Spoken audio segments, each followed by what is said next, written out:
Chapter 1. Thea, my dear, we're going to attend the funeral. Pack up and we'll wait for you downstairs.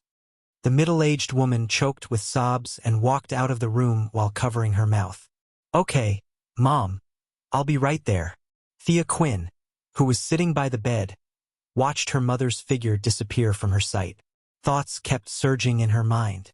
It had been 3 days since she transmigrated, or rather merged, and she had slowly accepted her current identity. She had changed from a young man with a successful career to a young lady who had met with misfortune in her family. The past life, let's call it the past life for now.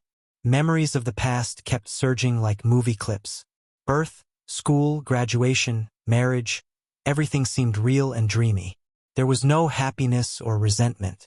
She just watched it from an outsider's perspective, calm and indifferent. What was her original name? She couldn't remember. Compared to the past life, her current physical condition was basically controlled by Thea's original emotions. Sadness, and depression. She could only be Thea in the past and in the future, and she could only be Thea. She ignored the black dress.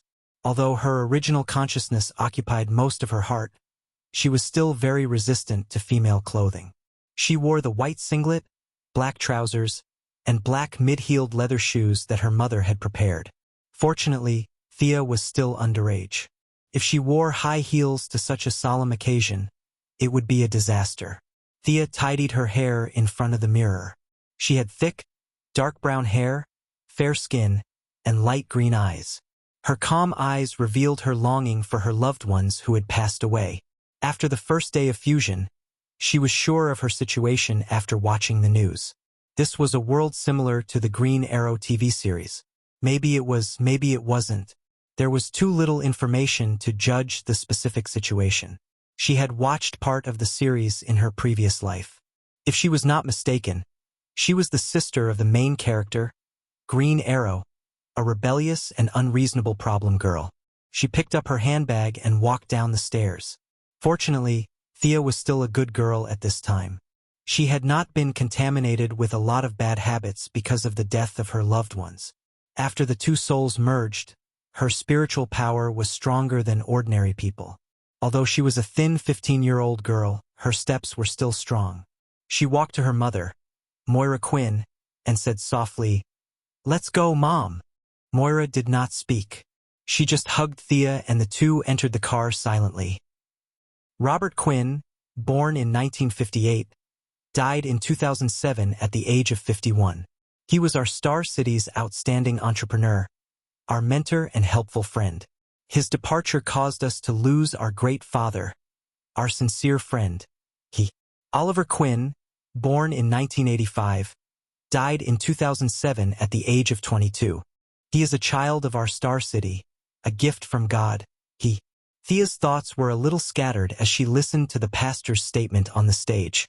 The minister was effusive in his praise of his father, Robert, but said nothing of his brother. Her brother really didn't have any outstanding achievements for others to comment on. Dissolute, promiscuous, irresponsible. Other than being handsome, he basically had no other good points. But who would have thought that his father, who was like a saint, would plant the root of the disaster for the city? At the critical moment, it was this prodigal son who saved everyone. Thea was still very sad about the departure of her family. She covered her mouth to stop herself from crying. Although she knew that her brother was not dead, her father, who had always treated her as his own, had indeed passed away. Yes, he treated her as his own. It was ironic that she was not a child of the Quinn family. Her father had always known the truth, but he still treated her as his own daughter. There was never a trace of dissatisfaction. Reason could no longer suppress the burst of emotion. Thea leaned on her mother's shoulder and cried bitterly. "Dear, cry it out." Moira gently stroked Thea's hair and said softly. Soon after, the funeral ended. 2 empty coffins were buried in the Quinn family's cemetery. "My condolences, Moira." "My condolences, Thea." A middle-aged man with a cold face and extraordinary clothes first walked to the two and said calmly. Seeing this man, Thea immediately recognized that he was her biological father, Malcolm Merlin. This man was a complete schemer and an ambitious man. The shipwreck of the Gold Quinn was directed by him. Could be said that he was the final boss of the first Green Arrow TV series. This man looked gentle and weak on the outside, but in fact he was very good at martial arts. His code name was Black Arrow. He was proficient in archery, swordsmanship, and fighting. In the first series he had beaten Green Arrow twice, and this man's presence was quite strong. Green Arrow was very active in the first 4 series. Before the 5th series was finished, Thea had already crossed over. She did not know the situation, but with this man's survival ability, he would not die. From the show, although he was very insidious, he still loved his child. Maybe she could learn martial arts from him? In the original plot, Thea was trained by Malcolm to become Green Arrow's assistant in the 3rd series. Could she advance this process? Thea was very insecure now. Although there were still 5 years before the official plot began, Oliver was still fishing on Purgatory Island. But in the guest list just now, she saw a bright name, Wayne Enterprises. If she remembered correctly, this was Batman's company. What kind of world had she come to? She was not sure if he knew that she was his daughter. As a mother, Moira definitely knew. Would she tell Malcolm? What did the show say? Thea could not remember. Malcolm was not a kind person. If he did not know the truth and made a mistake, he would lose his life. At the same time, Thea was also very reluctant to acknowledge Malcolm. After all, he was the one who killed her adoptive father and caused her half-brother to wander around for 5 years. Although this was the price to pay for the growth of a hero, it was still too great a price to pay. Anyway, she did not have a good idea at the moment. She could only put this idea aside. She stood silently beside Moira, watching her mother express her gratitude to every guest. What a complicated woman. She knew all about Malcolm's plans. Didn't she love her own family? Turned out that she had invested all her feelings into this family. She was willing to give up her career and even her life for her children. But she sat and watched her husband and son die in the shipwreck. The regret and hatred she showed after the shipwreck could not be faked. What a contradiction. Perhaps she could only be described as an ostrich. Would she feel better as long as she did not die in front of her? Perhaps Malcolm took advantage of her mentality. Thea, let me introduce you. This is Walter Steele, your father's right-hand man. Moira introduced the bald black man in front of her. According to the plot, this man would become her stepfather in the next few years. Thea acted very detached. She nodded lightly and did not speak. Her feelings for Thea were now very vague. They were not close, but they were not distant. She did not oppose or support her finding another man. Perhaps this was the original Thea's attitude. Chapter 2. Thea ignored all the people who came to comfort her and kept a cold face. In fact, she did not know many of them and had no memory of them at all. It could be seen that the original Thea had little contact with these families. No one felt strange. After all, she was a 15-year-old girl who had lost her father and brother. It was normal for her to be upset. It would be strange if she greeted everyone she met. Thea, I'm sorry for your loss. A young man ignored her cold face and patted her on the shoulder. The young man was the only young man Thea knew at present. He was her brother Oliver's best friend. His name was Tommy Merlin. He was the son of Malcolm Merlin, the only son. In terms of blood, he was her half-brother. It was a little funny. Oliver and Tommy, her 2 half-brothers, one half-brother and the other half-brother, their relationship was really messy.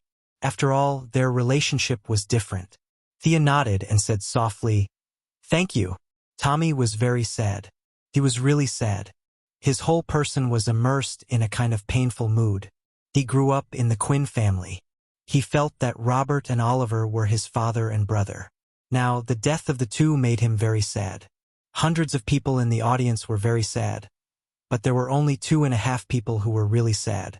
One was Tommy, and the other was Moira. Thea knew that Oliver was still alive, so she could barely be considered as half. After giving Tommy a gentle hug, Thea did not stay in the crowd and walked back to the car alone. Seeing her go back to the car, Moira quickly got rid of the crowd. The two returned to the Quinn family's mansion without saying a word. Thea rejected Moira's suggestion to sleep with her daughter and returned to the room alone. There were still 5 years before the beginning of the plot. She should not waste this time. This world was too dangerous. Throughout the entire Green Arrow storyline, someone close to Oliver was kidnapped, and then he would go and rescue them. Every time the protagonist rescued someone, the villain would kidnap another person, and then the protagonist would rescue them again. This was repeated for 5 seasons, and it was really a nonsensical story. And that was the story after Green Arrow returned home. What about before he came back? There was a 5-year gap, and he was now the only heir of the Ryan group. Kidnappings and extortions were too rare. The bodyguards hired by the Quinn family were as useless as always. The strongest bodyguard among them was probably John Diggle, but he was still mocked by the Assassin League as being at the kindergarten level. The most important thing was whether Malcolm, the great schemer, would be tempted by the huge fortune of the Quinn family. In theory, if he married Moira and killed himself, the fortune would belong to him. Thea felt that if he didn't know that she was his daughter, there was a 70% to 80% chance that he would hit her. It would be too tragic if she was killed by her own father who didn't know the truth. In the original plot, Thea had fallen greatly after the death of her father and brother. He might have given up on the idea of getting rid of her, but now he definitely wouldn't touch such things. Promiscuity was out of the question. Due to the influence of his soul from his previous life, he felt disgusted whenever he thought of men. What would Malcolm think if he saw him valiantly taking over the Quinn group? If he were in their shoes, would he do it himself? Of course. Rubbing her temples, Thea became more and more worried about her current situation. At this time, she realized that Moira had been trying to pull strings at the funeral today. She was trying to find a few protection umbrellas. This was a great but pitiful mother. Subconsciously, she didn't realize that Malcolm would harm his illegitimate daughter. That was because she didn't know Malcolm's true colors. He was a wolf, a man-eating beast. In his eyes, there were no friends, only living enemies and dead enemies. In the plot, Oliver had gone against him many times, and he had personally admitted that Oliver was like his own son. But when this so-called son of his stood in his way, he didn't show any mercy at all. This biological daughter of his had been tricked again and again. Fortunately, Malcolm was still at the peak of his life. As long as she didn't ruin his plans, he wouldn't do anything to her. Of course, the premise was that he knew that she was his daughter. She was no longer in a hurry to learn martial arts. Her life and death were the most important things. Did he know the truth now? This question gave Thea a headache. After thinking for half the night, she fell asleep in the second half of the night. In her dream, she dreamed of the battle between Superman, Batman, and Dawn of Justice. She died in the chaos like an ant. Thea broke out in a cold sweat. She couldn't fall asleep no matter how hard she tried. She lay in a daze for a long time until Moira called her for breakfast. "Oh, Thea, why do you look so pale? Do you need to see a doctor?" Moira asked worriedly as she hugged Thea. "It's okay, Mom. Last night, I didn't sleep well. I'll lie down again later." During breakfast, Tommy also came to eat. He stayed in Quinn's house much longer than he did in his own house. Seeing him talking to her so familiarly, Thea suddenly realized where her breakthrough was. It was on Tommy. Her mother had always known the truth. She didn't need to test it. She just needed to see if Malcolm knew the truth. If she did something intimate with Tommy in front of him, he would definitely try his best to stop her if he knew the truth. Although it was very uncomfortable to be with a man, this was the only way now. Fortunately, Tommy was very familiar with her and didn't dislike it. For the sake of her life, she could only endure it. In the original plot, Thea was interested in Tommy. Fortunately, the scriptwriter still had some integrity and didn't make such an inhumane setting. Tommy, who didn't know the truth, rejected Thea, saying that they were just siblings. In fact, they were really siblings. It was a blessing that they didn't become Duan Yu and Mu Wanqing in the American TV series. In the next few days, Thea acted as usual in front of Moira. She got closer and closer to Tommy secretly. On one hand, she wanted to attract the attention of the big boss. On the other hand, she wanted to use Tommy as a protective talisman to prevent the big boss from attacking her. Well, in fact, both of these were to be used against Malcolm. She had no choice. He was now the invisible emperor of Star City. If she wanted to live a wonderful life, she had to get his approval. Fortunately, she was his daughter. This was an unchangeable reality. As long as the facts were clear, she would be as stable as Mount Tai. The people around her didn't interfere too much with her gender-neutral dressing. They all thought that she had encountered a big change and was a little unbalanced. She would be fine after a while. In fact, Thea had already thrown those short skirts and high heels into the deepest part of the closet. She didn't know what would happen in the future, but at least she didn't want to wear them for the time being. It had to be said that Tommy was a really good friend. He didn't get tired of being pestered by Sia every day. Thinking that she was seriously injured, he kept trying to make her happy. He didn't even care about his official girlfriend, Laurel Lance. Chapter 3. Tommy had been living a fulfilling life recently. During the day, he would run around the city with Thea, and at night, he would do vigorous physical exercises with Laurel. He did not have the energy to go to the bars and nightclubs. Perhaps because Oliver had slept with her sister when they were dating. Out of revenge, Laurel quickly hooked up with him with a few words from Tommy, and the two of them quickly got together. There was no such thing as a foreigner not being able to take advantage of his friend's wife. In the original plot, Green Arrow's hardcore comrade, Digger, was a loyal black man who loved his brother so much that he almost slept with his sister-in-law after his brother's death. He almost made his own nephew call him father. At that time, Green Arrow did not realize that anything was wrong. He was even cheering for his comrade. Although Tommy was sad about his friend's death, he did not feel any psychological pressure to take over his friend's wife. Laurel was the future Black Canary, so she was very energetic when she went crazy. After a few days of wild activities, Tommy had lost a lot of weight. Thea had a rough idea of what had happened, but she despised Tommy's behavior of crying over his dead friend's photo while hugging his dead friend's woman in his arms. Seeing that Tommy did not seem to be dying, Thea continued to drag him around the city, hoping that as long as Malcolm had a pair of eyes and ears in the city, he would know. Today, Thea changed out of her suit and wore a sleeveless vest. She could not help it. The weather was getting hotter and hotter, and she could still accept showing her arms. Looking at the bulge on her chest, a cruel fact was placed in front of her eyes. She could no longer become a man. Fortunately, her body was not the type that had huge waves. Currently, it was only a B-class body. Although it would grow bigger in the future, it would still be in the normal range. It would not cause nosebleeds when she exercised. This was good. If she grew into 2 big basketballs, she would have to give up on the path of martial arts. Someone knocked on the door. She opened the door and was surprised to see a middle-aged man standing at the door. "Hey, Thea. Looks like you've recovered well." Although the middle-aged man was very serious, he still made a smile. "Oh my God, you're finally here." Thea had been running around with Tommy for the past few days. She was exhausted, but there had been no movement. Sometimes, she even wondered if Malcolm was not at home. He had practiced this scene many times in private, so he calmed down and said indifferently, "Good morning, Uncle Merlin." This etiquette was completely in line with the past experience of the two families. Malcolm did not say much and nodded with a smile. Thea stepped aside to let him enter the house.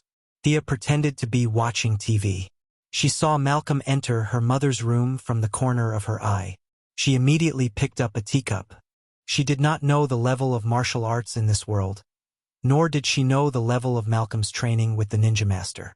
She was afraid that she would be discovered, so she took off her shoes and quietly walked up to Malcolm. "Hey, Moira, you're so pretty." She could tell from Malcolm's tone that he was in a good mood. This man had not been happy since his wife's death. Being able to speak so cheerfully was already his limit. "Mr. Merlin, what are you doing here?" Previously, whenever the two of them contacted each other, they would run to some small path or mountain peak. It was very rare for them to visit each other openly like this. "Ha." Malcolm did not answer directly. He just smiled and poured a glass of wine for himself. "Do you know, Moira? Other than my wife, you are one of the few women in the world who can still move my heart. I originally planned to marry you, but I didn't expect." "Ha." I found something interesting.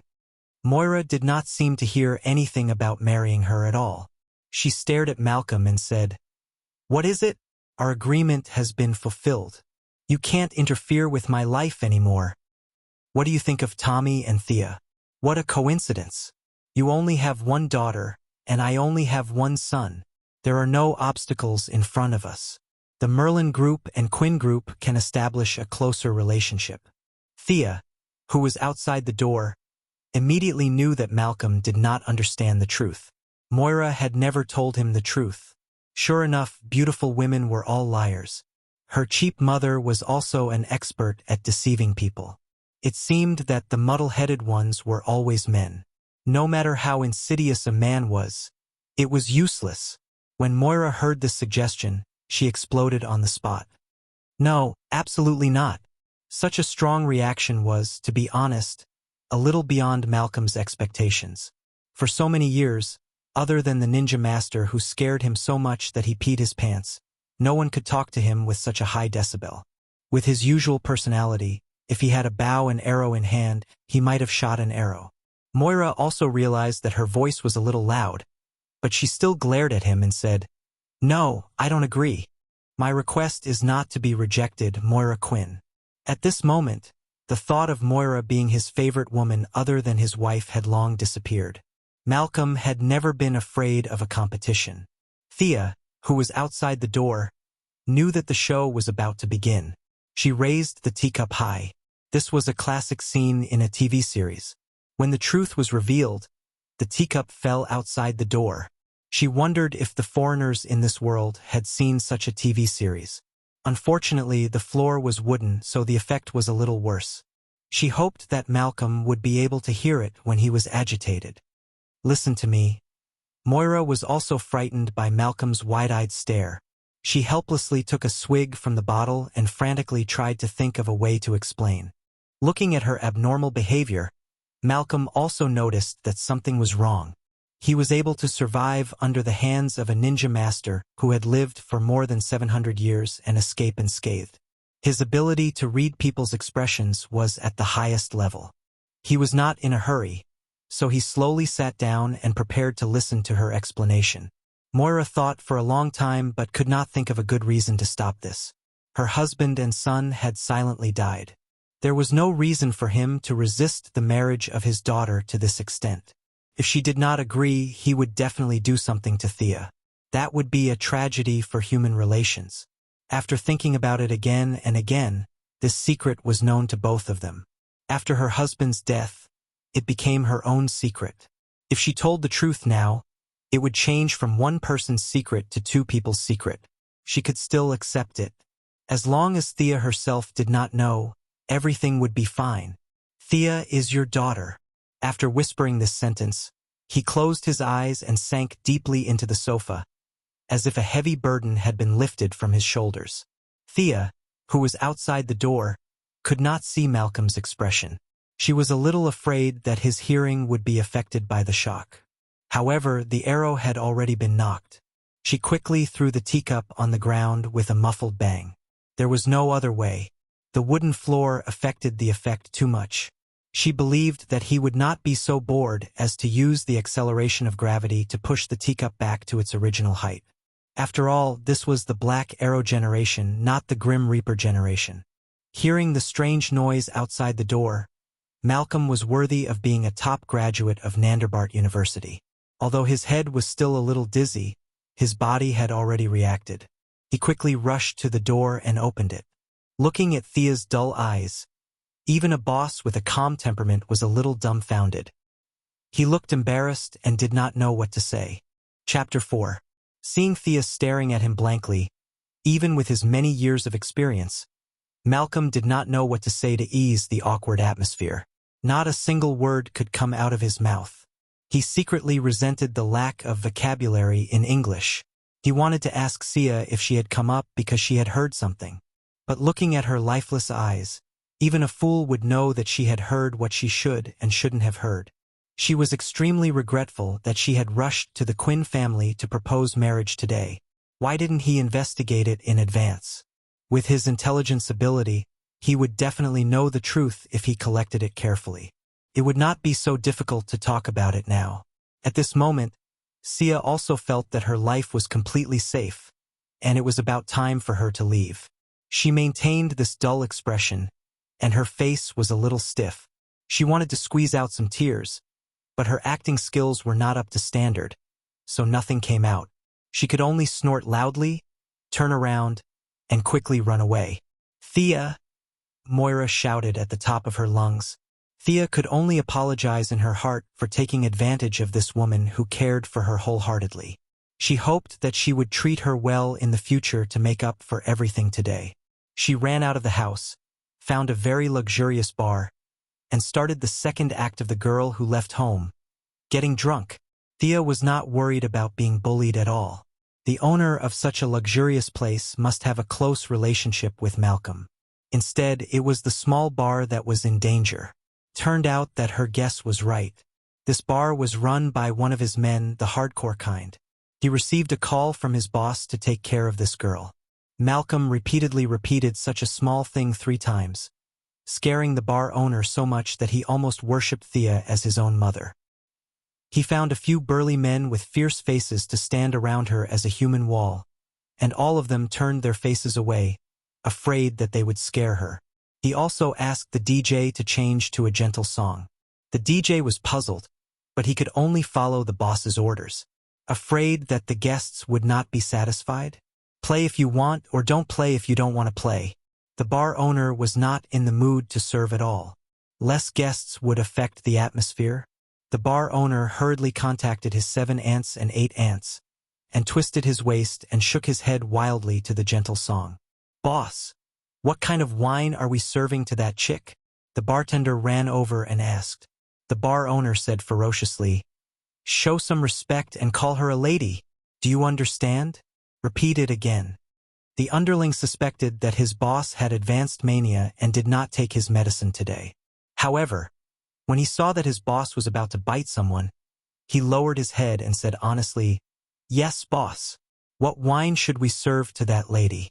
This question really stumped the bar owner. Alcohol? This girl could save him a lot of trouble, but it was a little harmful to her body. If Big Boss knew that he was treating his target like this, would he bury himself in a cement pillar as a bridge pier? This method seemed to be convenient and fast, but in the end, it would be a happy ending and the whole family would be cremated. What about the wines with low alcohol content? The bar owner felt that it would not be enough to drink, so he had to accompany her to prevent her from being harassed by hooligans. Thea's beauty was not at the level of causing the downfall of countries, but she was still a beauty. It was just that she was still young and had not fully grown, so she looked a little green. The United States did not have many things, but it had the most hooligans in the world. Didn't you see how the United States sent 4 million cowboys to fight in World War I? To put it bluntly, they were all hooligans. Moreover, the bar owner considered factors such as age, hair color, facial contours, and other factors. No matter how he looked at it, this girl looked a little like his boss. After thinking about it, he decided to show his loyalty and let her drink slowly. He could only watch over her today. The friendly match with the mistress would have to be changed to another day. At the same time, he ordered his men to prepare weapons. If there were enemies who had been kicked in the head by a donkey, they must be dealt with outside and must not disturb this lady. The underling beside him looked at his anxious expression and asked softly, "Boss?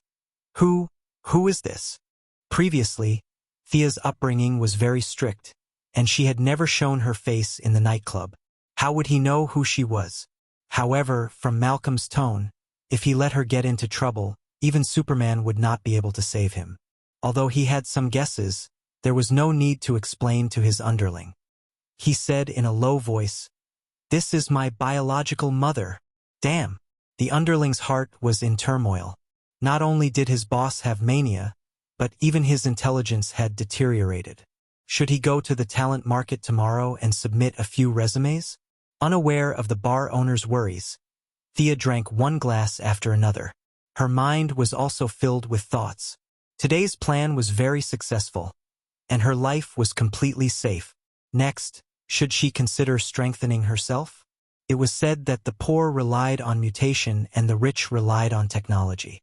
As the only heir of the Quinn group and the second heir of the Merlin group, she was not a poor person. However, the current technology could not reach the level of Iron Man. Malcolm's hidden wealth was also to strengthen himself by practicing martial arts, and Batman's black technology was also to fly over and then fight with his fists. In this world, it seemed that only the Atom Man took the path of strengthening his battlesuit, but his battlesuit was also very basic, more similar to the Ant-Man's battlesuit, and not the same style as Iron Man's Mark series. Moreover, Iron Man had also trained hard when there was no one around. Didn't you see him in Team America's third high school? He didn't wear a suit, but he could still fight Dong Bing with his bare hands. Dong Bing's combat power should be about the same as his cheap brother, Green Arrow. After going around in circles and coming back, he still had to practice martial arts. However, like Oliver, 20% of his body was covered with scars, second-degree burns on his back and arms, and 18 fractures. It was not in line with Thea's current aesthetic standards. And according to the Flash's girlfriend, Oliver's arms were twice as thick as her arms. She could not walk down this path. Maybe she could mix around in the cutting-edge research laboratory when it exploded, and maybe she could awaken some special abilities. However, in her impression, she needed to be on the verge of death, and the laboratory was still under construction. It would be 6 years later when it was completed, and her story had already started a year ago. Maybe she just needed to focus on archery and reduce those hand-to-hand combat events. She would ask Malcolm if there were any training methods that could minimize the change in body size. Of course, the premise was that he was willing to teach her. From archery to archery, he thought of Oliver. This brother of his should be playing with Yao Fei on Purgatory Island right now. Thinking about the wrong things, he went to face the wall. Yao Fei was also a joker. His English was not bad, but he talked to Oliver in Chinese every day, causing Oliver to be dumbfounded. His famous saying was, "Survive, survive." Thinking of this, she wanted to laugh a little, but she suddenly realized that someone was watching her, and half of her smile turned into an ugly, bitter smile. This scene happened to be captured by the bar owner, who was also a literary youth when he was young. In the eyes of those who did not know, it was a girl who ran away from home, drinking one glass of wine after another, thinking of her own troubles from time to time, showing a bitter smile. Chapter 5. When Malcolm received the photo sent to him by his men and saw Thea drinking alone, he was annoyed. Subconsciously, he had always been concerned about this girl. Ever since she was born, he had been silently watching her grow up. Only today did he know that there was a reason for his inexplicable concern. He immediately understood when Moira said that there was no need for tests or evidence. His intuition, honed through years of life and death situations, told him that she was his daughter. He stood in front of the floor-to-ceiling window and looked at the night view of the city. The scenery that he used to fantasize about looked dull today. He poured himself a glass of wine and gulped it down. His heart was gloomy and he wanted to find someone to fight, but he looked around blankly. He was invincible in Star City, and the Green Arrow was still playing around in the cave. Should he go to Gotham City to find some excitement? Forget it. Malcolm knew that with his capabilities, he could easily sweep through Star City, but if he were to go to Gotham, he would only be at the lower end of the scale. Furthermore, there was Batman, the son-in-law who was praised by even the ninja masters. He would only be looking for trouble if he went there. While he was pondering, the bar owner called. "Boss, the person you ordered is drunk." Because he did not know the relationship between the girl and his boss, he did not know how to address her. He could only vaguely refer to her as that person. Watch her. Don't let anything happen to her. Warn your men. He couldn't let anyone lay a finger on her. Do you understand? Malcolm roared into the phone with a ferocious expression. Yes, yes. The bar owner hurriedly expressed that he would follow the orders of the highest leader and complete the task. His boss's orders were easy to understand. Don't touch her. The hidden subject of this sentence was probably a man. After all, he did not have psychokinesis. How could he move the girl into the room? He ordered his men to stay away as far as possible as if they could pollute the air. He then turned his head and ordered his women to carry Thea into a guest room that had never been used before. He also ordered them to wait on her in the room, passing her a towel and pouring her water. He then moved a big chair and sat at the door. Glancing around, he took out his pistol and examined it, as if Jian Wei had stayed up all night in Lord Chao's tent. He was satisfied with the loyalty of his subordinates because Malcolm was watching from the roof. He knew his subordinates too well. If anything happened to them after they drank too much, he would regret it to death. After putting down the phone, he did not drive. Instead, he changed into the black attire of the Union of Assassins, carried a bow and arrows, and leaped over roofs and walls to protect his daughter.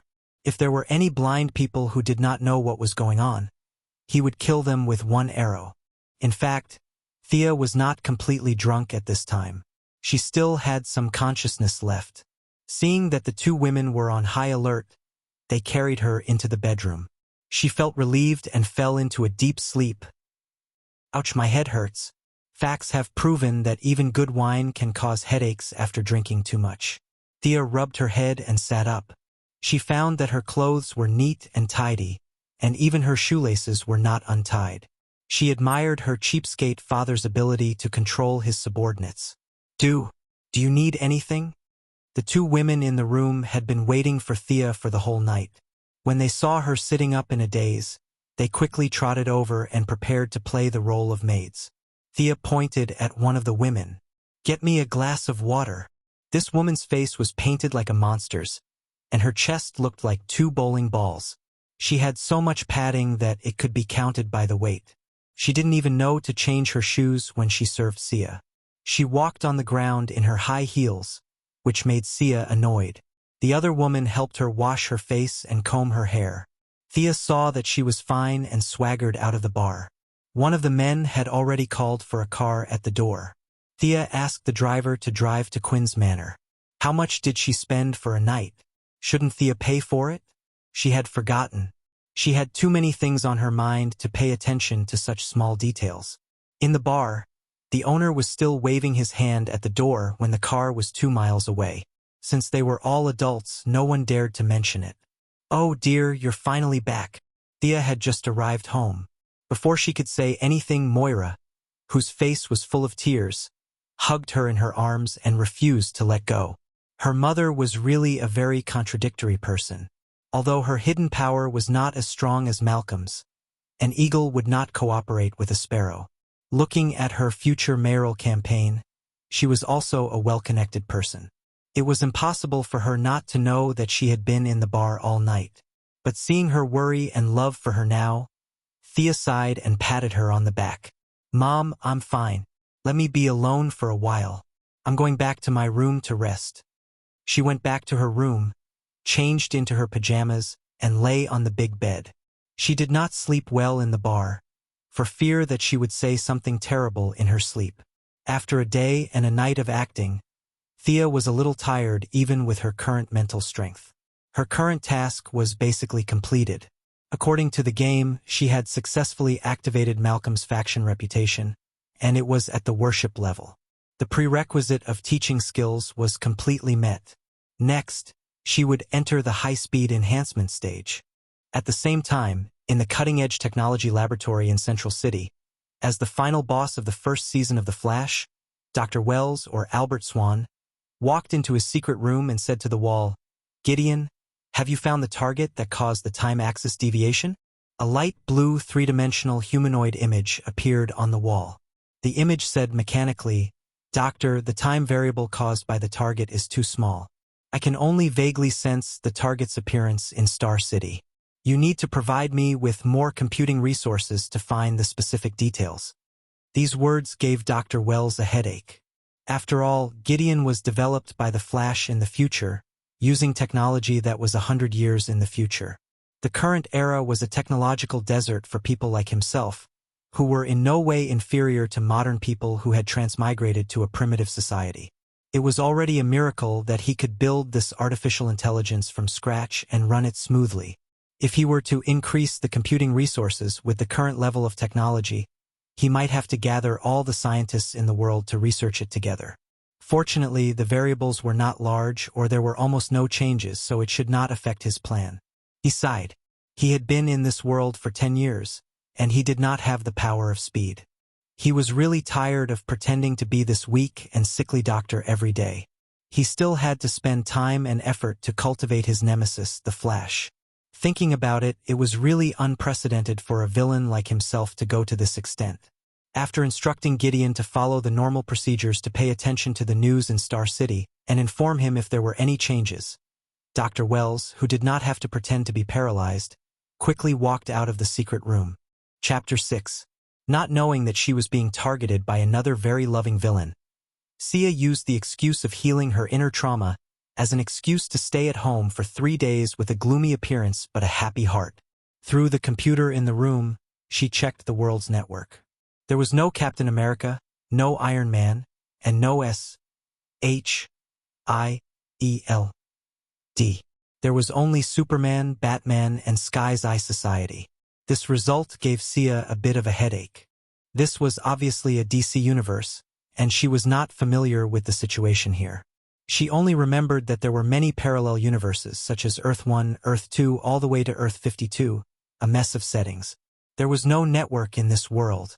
The central city next to her Star City was almost pierced by the Flash. A brick could kill 3 parallel universe visitors. Even if she caught a DC scriptwriter, she would be helpless. She sighed. Anyway, she didn't plan to save the world. She would just be a quiet, handsome man. No, a beautiful woman. She would just silently watch the heroes save the world. Even if the sky fell, Superman would hold it up, right? If Superman couldn't hold it, the Flash would load again. She had nothing to be afraid of. Anyway, she was not the only one who would die if the world was destroyed. She was very calm. Thea, go to a dinner party with your mother. Be my companion, Moira said with a sad look. Looking at the kind eyes of her mother, Thea was a little sad. Moira had been constantly explaining in her ear in the past 3 days, hoping that she could forgive her. Under her deliberate adjustment, the relationship between the two had gradually come out of the shadow. At least Moira thought so. After staying in the house for 3 days, he was a little annoyed. He wanted to take the opportunity to go out and see what benefits his biological father could give him. In the original plot, because of Tommy's death, Malcolm devoted all his attention to Sia. Now Tommy was alive and well. Although he had lost a lot of weight due to Laurel, at least he was still alive. It was impossible to love her wholeheartedly, but he would at least show some affection. In order to comfort Moira and reassure her, Thea did not wear her usual neutral clothes. She gritted her teeth and changed into a long dress that covered her feet. She tried on high heels, but she couldn't walk at all. She could only change into a pair of flat shoes. Fortunately, she had a pair of long legs. She still looked like a slender and elegant beauty. The mother and daughter arrived at the venue together. It was a very ordinary charity dinner. Thea kept introducing various rich businessmen and high-ranking officials to Thea. Thea had not yet found a direction for her future development, but it was better to have money than not. Even if Oliver came back in the future, he would have no interest in the family business at all. Perhaps in his heart, her family was also part of the evil. Taking over the Quinn Group was one of the more important tasks at the moment. The group's weapons research and development department was not inferior to Batman's Wayne Enterprises. The Atom Man suit was also developed after the acquisition of the Quinn Group's weapons research and development department. Whether it was ambition or ambition, power in one's own hands was power. She had already changed from a man to a woman. Even God wouldn't object to her sacrificing so much in exchange for a company as compensation, right? Following Moira's introduction, Thea greeted them one by one, showing her good upbringing and cultivation. Thea could be Oliver's assistant in the future, so she was very capable. Looking at the guests, she wondered how many people's names were recorded in the Green Arrow's little notebook. This little notebook was very magical. In theory, it was the diary of Oliver's biological father, Thea's adoptive father, Old Robert. It should be unique, but strangely, Moira also had a little notebook, and Prometheus in the 5th season also seemed to have a nameless diary. Moreover, the size and specifications of each diary were almost the same, and the logo inside the cover was also the same. They were all city government subway maps. Could it be that Malcolm had ordered a batch of diaries from the Red Star printing factory for the sake of uniformity in the organization? The tragic Oliver thought that this was a big secret. He kept a tattered diary close to his body for 5 years, and only then did he know that many of the members had one. While she was sighing for her cheap brother, another brother also came to greet her. "Hey Thea, you haven't come out to play these 2 days. I heard that you're sick?" Only Tommy could greet her like an outsider, and he was indeed not an outsider, but her brother. Tommy didn't care about this so-called dinner party at all. He walked in casually in his casual clothes, without a tie, and his white shirt was half unbuttoned. Laurel, who was wearing a full dress and carrying a satchel and a necklace, was on his arm. Seeing that the two had already ignored the surroundings and acted intimately, Thea thought for a while and understood that Tommy was implying that he was not interested in her, and that she should not hurt their friendship. He hoped that she would back off. It seemed that Malcolm didn't tell him the truth, or he didn't go home and spent every day with his brother's wife. Thea really wanted to grab his collar and shout, "Brother, you think too much. I was just acting. Acting. Do you understand?" But she certainly couldn't say that. What kind of expression should she have now? She knew the truth, so should she express regret for the kind of feelings that Tommy thought she had? Sad? Annoyed? Tommy looked at Thea nervously, fearing that she would have a nervous breakdown.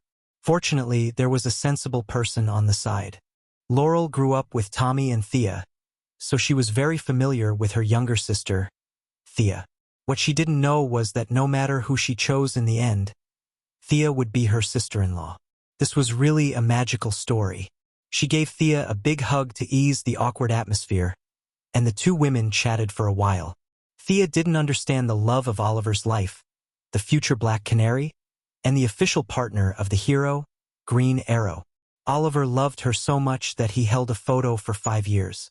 Shouldn't their love be stronger than gold? But in these 5 years, Oliver had sex with almost all the women he knew. Was this the right way to express true love? As for Laurel, it took Tommy 5 years to finally get her. Unexpectedly, the moment Oliver returned to the city, the woman immediately swayed. The two of them chatted casually for a while before they did it by the window. Before they could draw the curtains, Tommy, who was outside the window, saw it. Jealousy burned the boat of friendship and capsized the boat of friendship. Her distant brother's charm had broken through the atmosphere. Thea decided not to get involved in their messy business. If she had the ability to save Tommy at a critical moment, she would make sure that they would fight until the end of the world. She couldn't stop until Green Arrow's 18th season. Would it be more exciting if she pulled Laurel's sister into the group?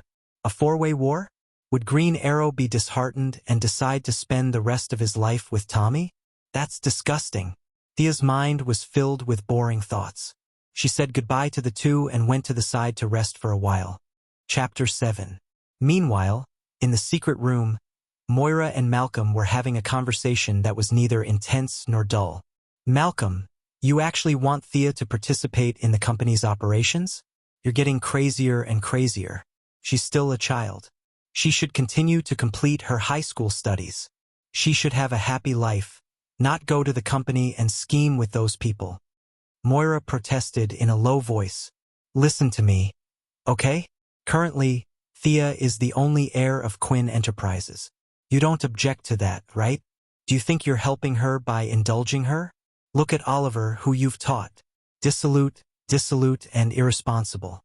That's your biggest failure." Malcolm reprimanded her sternly. Hearing his words, Moira showed a sarcastic smile. "Tommy, who you've taught, isn't that good either." These words made Comrade Old Ma feel a little awkward. This was no longer a matter of the pot calling the kettle black. One had to know that Oliver and Tommy were the playboys of the playboys. The two of them were always at the top of the list of debauchery. Oliver had been expelled from 4 schools, while Tommy's record was 3. After that, the two of them never went to school again. Parties, women, and ice skating. The two of them competed fiercely in all aspects. Over the years, they had won and lost. Until now, there was no clear winner. After reflecting on his teaching methods, he decided to put aside the question of who was worse. Well, let's put this question aside for now. Sooner or later, you'll need Thea to take over everything. You don't object to that, right? Of course not. I love Thea. She's my child. Malcolm said in a low voice. She's my child too. After saying this, the two of them felt a little depressed. They walked to the floor-to-ceiling window and saw Tommy, Thea, and Laurel talking in the hall. Didn't you tell Tommy about that? Why are they still hanging out together? Moira looked at the three of them talking intimately. She found it irritating. Malcolm thought to himself, I haven't seen my son since the funeral. How should I tell him? Should I text him? Every main character has a younger sister. In order for a good-for-nothing like you to not lose at the starting line, your father gave you a younger sister who is brimming with talent. If you want to know more, you can come back and talk. He didn't know when the relationship between him and his son had fallen from worship to neutrality. His son's request for him was to be a good ATM machine. I haven't had the chance to say it yet. I'm going to. Before he could finish, Moira interrupted. You're crazy. Don't you know what will happen if they continue to develop like this? Malcolm panicked. How could he not know that she was just Thea's mother? She had nothing to do with Tommy. She only had the right to speak here. However, both of them were his children, and he owned 12% of the shares. What if Thea did something out of revenge or to destroy everything? In any case, given Malcolm's current crazed state of mind, he could have done even worse things if he were in Malcolm's shoes. All kinds of wild thoughts were making the big boss so anxious that he could not sleep at night. He could only instruct his subordinates to keep an eye on them 24/7, but this was not a long-term solution. Besides, Tommy was not talking to him at all. He had no chance to explain all this. He could not tie his son up in black with a bow and arrow and let him listen to his stories from a long time ago. Could he? The complicated interpersonal relationship made old Ma a little depressed, but he continued to explain his purpose. My education is a failure, but we're both still alive. The mistakes of young people can be corrected. I'm going to let Tommy work at the Merlin Group in the near future. You can also let Thea enter the Quinn Group. Let's see how far the two young people can go. If Thea performs well, maybe she can inherit the Merlin Group. Huh? These words made Moira's eyes light up. She had to admit that women had a tendency to take advantage of others. When she heard that her daughter had the opportunity to inherit the Merlin Group, she immediately abandoned the idea of Thea having a happy high school life. Although she had watched Tommy grow up, Moira decided to facilitate this for her daughter's future. After thinking for a while, she said readily, Okay, I promise you, I'll go back and talk to Thea. Malcolm said again, We can't help. It depends on their own ability. Moira nodded in agreement. In fact, both of them were a little nervous because they did not see any talent in the two children. Thea was a good girl before, and her life at home and school was nothing special. Tommy was a master of spending money, but his ability to make money was just a joke. At the same time, Malcolm also felt that his son could not communicate normally at the moment. In order to avoid something big, it was also a way to stop his daughter. There was still too little work to do in the Quinn Group, and she could only control the time during the day. What about at night? Maybe he should find something for her to do. What? Mom, you want me to work at the Quinn Group tomorrow? I'm only 15 years old. Although Thea wanted to inherit the Quinn Group, she did not expect to be appointed so soon. Is there a child labor law in your country? And I don't know anything. What can I do when I'm just a freshman in high school? If Tony Stark were to come over now, he would be at a loss. When Moira returned home, she also felt that this was not a good idea, but she had already agreed. Compared to Tommy, she felt that her daughter had a better chance. Of course, this was similar to the bet between the 7 freaks of Jiangnan and Chojichu, so she could not tell her daughter. She deliberated for a while and said, Thea, you've grown up. This company will be yours in the future, and it can only be yours. Whether it's for your father or your brother in heaven, you have to take on this responsibility as soon as possible. Don't run away. This is your destiny. Whenever this was mentioned in American dramas, there would be a lot of words behind it. It was a bit like the fetters in Japanese manga. When this word came out, it meant that you could not refuse. Thea said hesitantly, What can I do in the company? What she meant was that she was still young and could not reach the goal in one step, but as her mother, she should at least assign her a good job. In fact, Moira was also wondering what she could do when she was so young and had not even graduated from high school, let alone a degree. Although the Quinn Group was a family business, there were still outsiders who had shares. It was just that her family had an absolute majority. Pushing a high school student to a leadership position was obviously a move to send a weapon to the competitor's news media. The news of her husband and son's death had just been broadcasted every day and had just died down a little in the past 2 days. The Quinn family would be completely famous in America. These concerns could not be told to her daughter. If she told the truth, based on her understanding of her daughter, Thea would definitely take advantage of the situation and quit completely.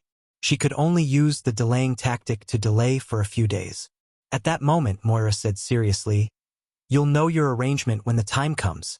I'll ask the secretary to show you the information of the group later. You should have a general understanding of the group first. Tomorrow I'll take you to meet a few executives." Chapter 8. Secretaries came and went quickly, just like in the song. After handing Thea a large stack of documents, Moira instructed her to go back to her room and read them carefully. Following her mother's order, Thea went back to her room with several large documents in her arms. This was the foundation for him to settle down in the future. He had to look at it carefully. At the same time, he took out his notebook and recorded the positions and resumes of several important people. He also did a simple personality analysis according to the way they did things. Who knew which subordinate he would be assigned to tomorrow? It was always right to be prepared. What? Why did she only record a few executives? Would they be assigned to the security department? How could it be possible? She was the only heir. How could her mother assign her daughter to be a security guard? This was a transformation novel, not a return novel. She carefully analyzed the current situation of the Quinn Group. The entire group employed more than 30,000 people and had branches all over the world. Its main business was steel smelting and non-ferrous metal mining. Its steel share accounted for 7% of the United States and 1% of the world's. It was barely a tycoon in the steel industry. At the same time, the group had also diversified its business. It had invested a lot in weapon research and development and biopharmaceutical, and had made some achievements. However, the research results had not been turned into an economic growth point. The huge amount of investment every year was still a heavy burden on the group. Looking through the various reports in her hand and comparing them with the data of last year, she could see that the group had been investing in the real estate industry for the whole year. The originally abundant cash flow had shrunk. This was definitely not the situation of a healthy company. Looking at the map of Star City, Thea immediately found that the land purchased by the group was in the slums. Recalling the plot, it seemed that old Robert had asked her mother to do this. In order to prevent Malcolm from destroying the slums, he had been secretly purchasing the properties in the slums. Thea really did not understand what kind of mentality he had. Old Robert had known Malcolm for so many years, but he did not see that this man had no bottom line and no moral pressure. He had placed all his hopes in his hands. Just because they were good friends, he would not do anything? How was that possible? Malcolm did not lay his hands on those people. He killed them directly. The notebook that old Luo had passed to Oliver did not have Malcolm's name on it. Even until his death, he did not realize that his good friend of many years would do such a thing to him. If old Luo had warned him beforehand, Oliver would have found old Ma and shot him from afar.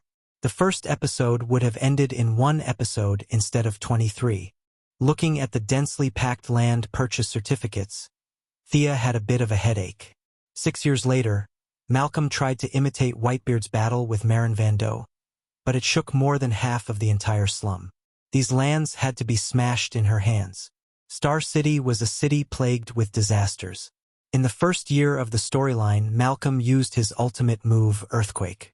Under Green Arrow's desperate efforts, more than 500 people died, including his own son, Tommy. In the second year, Death Knell brought a few hundred evolved soldiers to play real-life Dota on the streets. Blood flowed like a river. In the third year, Ninja Master carried out the Resident Evil simulation and spread the virus.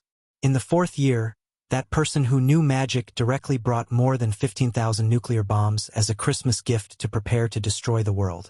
In such a place with so many outstanding people, it would take a miracle for her family to buy these lands and hope to escape poverty. Looking at these forms with a pen in her mouth, Thea became more and more desperate. The purchase of land did not stop because of old Robert's death. In the short 2 weeks that she had transmigrated, her family had bought 3 more pieces of land. It seemed that her mother was faithfully carrying out her late husband's last wish. But this was really a road of no return. This meant that Quinn Group would continue to throw money into this puddle for the next few years. She had lost some of her organs. Otherwise, she would definitely make a pained expression. No wonder in the 3rd season Atomic Night Palmer easily bought Quinn Group. He could still hold on for 8 years even though he was desperately courting death. 8 years. The group was really rich, but it was her own money that was wasted. In order for the future Green Arrow to not live off his girlfriend, and in order for her to not have to work as a security guard with a bright future, she had to reverse this policy. It was easier said than done. Her words carried little weight now. She could not say that, in the future, her biological father would make the land move with him when he drank too much. No one would believe her. She could only hope that she could reverse the company's policy when she climbed to a high position. As for stopping her father's actions, Thea had also considered it. She might be able to stop the crisis in the 1st year with their relationship, but what about the 2nd year? What about the 3rd year? There were too many irresistible factors. She was not invincible yet. There were still 5 years before the plot began. She would take it one step at a time. The next day, Thea woke up early and put on some light makeup. Fortunately, her original soul was the main, and her transmigrated soul was the auxiliary, so these skills were still there. Looking at the few clothes in front of her, she was a little embarrassed. After all, it was her first day of work, so she had to dress formally. She found a short beige suit with a navy blue straight skirt. The skirt was not long, but it was not short either. It just covered her knees, making her look less young and more capable. She chose a pair of black high heels less than 5 centimeters and tried to walk steadily for 2 steps. The initial discomfort had subsided a lot. Thea's original body was getting more and more dominant. She looked in the mirror and decided to dress up like this. When they arrived downstairs, Moira had been waiting for a while. She knew her daughter quite well. Sia's original character was fickle, to put it nicely. To put it bluntly, she was a pushover. The more you don't let her do something, the more she will do it. She originally thought that Thea would be very resistant to her arrangement and was thinking about how to persuade her. When she saw her daughter come downstairs in a formal suit without scissors or gasoline bottles, Moira knew that her daughter was obedient to her arrangement, which made Moira very happy. The two got in the car and Thea kept asking about the current situation of the group. After all, some things could not be written on paper, which made Moira even happier. What did this mean? Since her daughter could ask questions, it meant that her daughter had read the information carefully. If she asked Oliver, he would not even know where the door of his group was. In order to make up for the coldness she showed to her mother a few days ago, Thea also deliberately behaved more intimately. When they arrived at the entrance of the group, Moira was so happy that she could not close her mouth. Her 2 children had made her unhappy for 20 years. One only knew how to cause trouble, and the other was cold to her. She had waited until the clouds parted to see the moon. Although her son was dead, her daughter was sensible, which was also a kind of comfort to her. Moira, who was in a good mood, was looking forward to the martial arts competition between the 2 families in Jiaxing. No, it was more than a competition of ability. She pulled Thea into the group. Chapter 9. Entering the conference room, there were more than a dozen people in the room. The chair in the middle was empty, and the one sitting on the left was Walter Steele, the black uncle whom Zhang Heng had met at the funeral. In the future, he would marry Moira and become Thea's stepfather. Zhang Heng did not know if there was a saying in Europe or America, but in the next few years, he would be living with his mother and daughter in Quinn's mansion. It was a little strange to describe a black man as gentle as jade, but the uncle was indeed elegant. He gave Thea an encouraging look as if he was looking at his own junior. Although this was her own company, after all, it had not fallen into her bowl. Sia came here today to pay a visit, so she could not show a cold face. Facing the black uncle's goodwill, she nodded and said hello. Mr. Steele, nice to meet you. Please call me Walter. Welcome to the company. Walter was a little flattered by Thea's politeness. In his impression, this girl kept a distance from everyone except for old Robert. A normal conversation like this would only happen in very private occasions. Moira was now surrounded by happiness.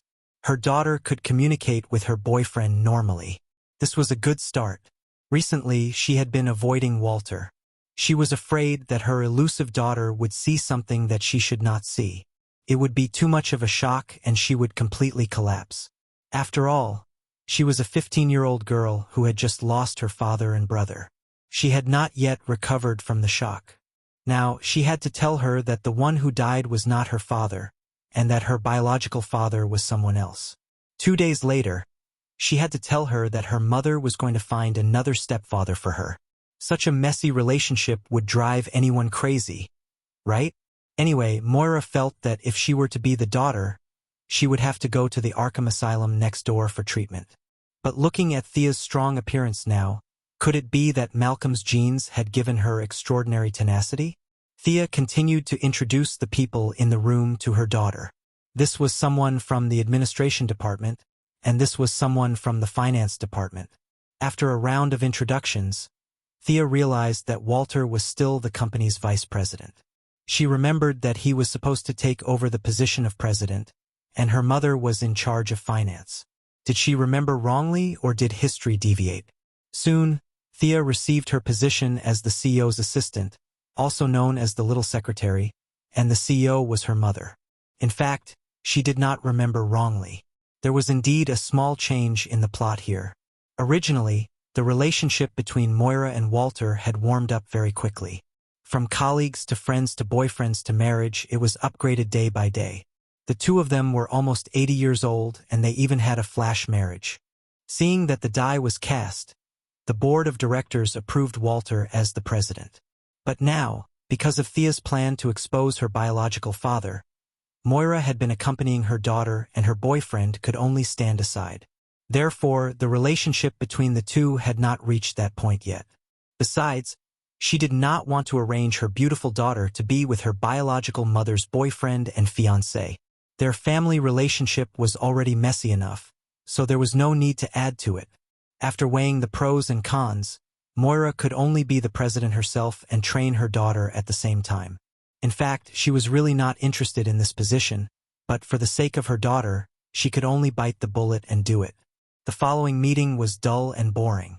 Some departments wanted to raise salaries and some wanted to lay off staff. Although it could not be said to be trivial, it was still some daily trivia for the company. Moira had been paying attention to Thea from the corner of her eyes, fearing that she would be bored and would pick her nails or yawn. Unexpectedly, her daughter sat upright and listened to the speeches of several executives without the slightest impatience. She was constantly writing something in her notebook. My daughter has just grown up. Moira was very relieved and felt that her daughter was like her. The meeting lasted for an hour. Moira concluded that this meeting was a successful one. She hoped that the comrades would continue to shine for the company. Everyone could take their leave now. When she was about to serve tea to the guests, a middle-aged man smiled and said, "Miss Quinn, it's your first time attending our meeting. What do you think?"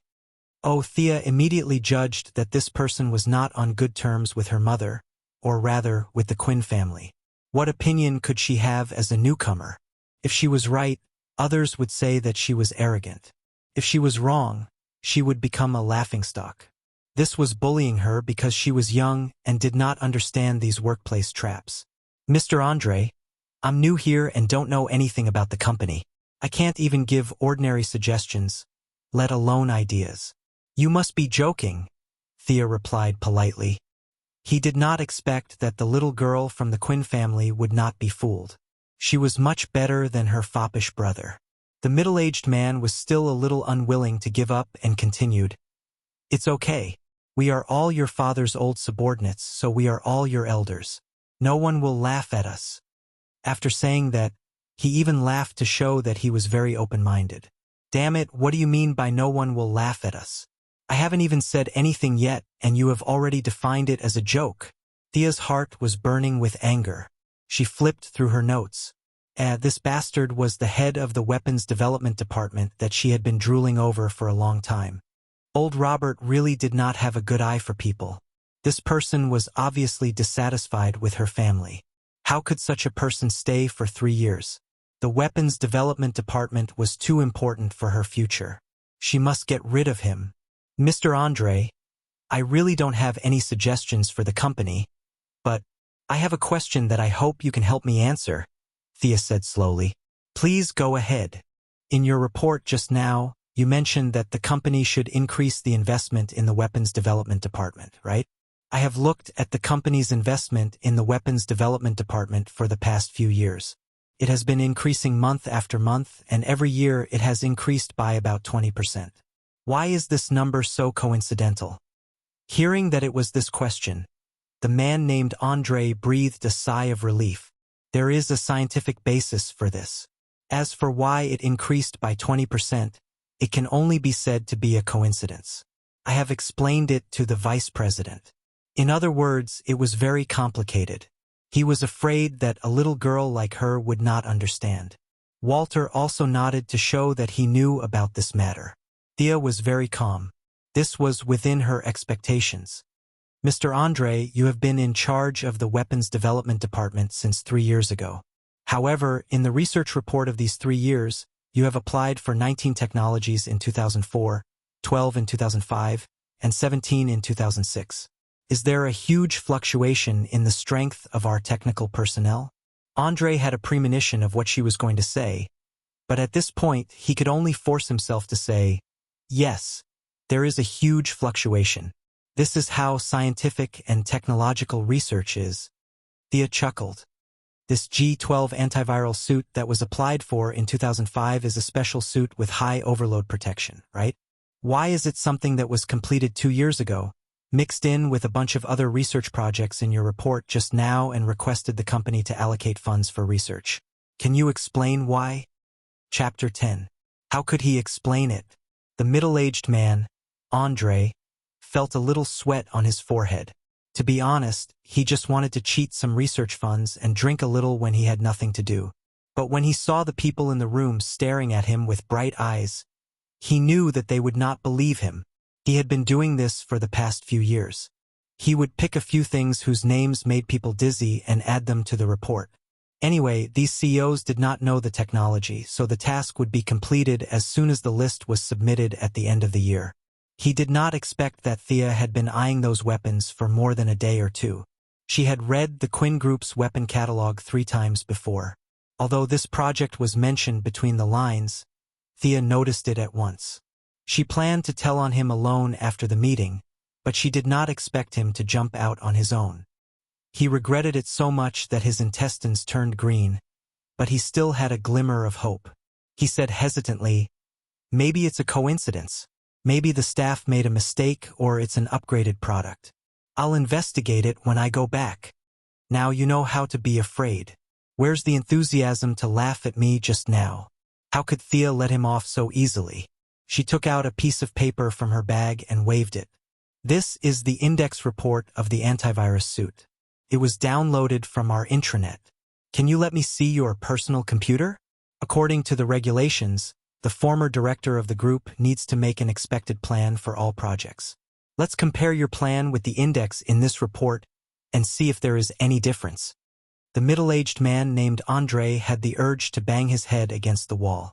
Didn't this girl say that she wanted to join the company yesterday? How could she know the process so well?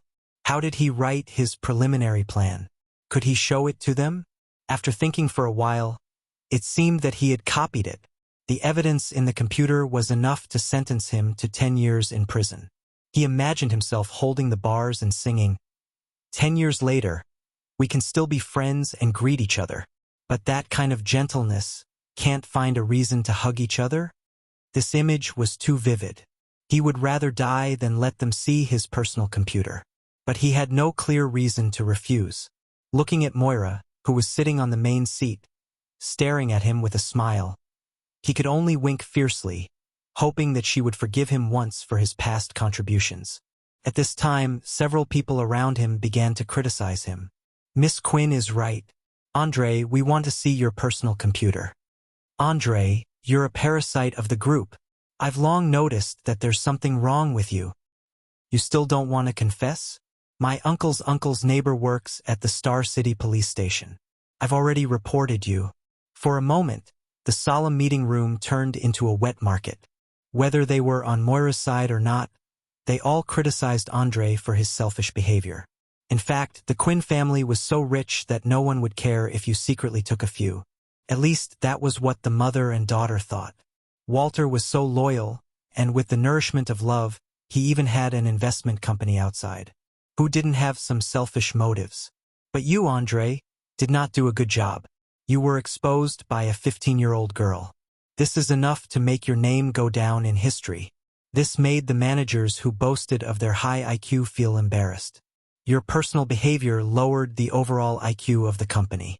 What if one of the people in this room works with you in the future? Once they hear that you have worked with them and remember your glorious deeds today, they will not dare to hire us. This kind of behavior must be suppressed. For a moment, everyone was criticizing him. The initiator, Thea, smiled and touched her chin. Suddenly, she realized that she could not grow a beard. She turned her head and looked at Moira with a little frustration. When she found that her mother was also looking at her, she immediately understood that her mother was standing up for her and was waiting for her to speak. Thea did not want to make things too ugly on her first day of work. She nodded gently, indicating that this matter could be overturned. Moira was very angry at first. Yesterday, she had informed them in advance. Since it was the young girl's first day of work, they had to give her some face. She knew what kind of conduct her subordinates had, but there was no evidence or the right opportunity, so she had not done anything. What's more, the new person might be even more greedy. She had been keeping one eye open and the other closed. As long as they did not go overboard, they would all be fine. In fact, it did not make much difference whether the Quinn family's assets were 100 million or 101 million. Anyway, she knew that they were not as rich as her, but the premise was that they did not cross the line. Today, Andre's behavior obviously crossed the line. Just as she was about to stop this matter to protect her daughter, she did not expect Sia to resolve the situation so easily. She even made a beautiful counterattack.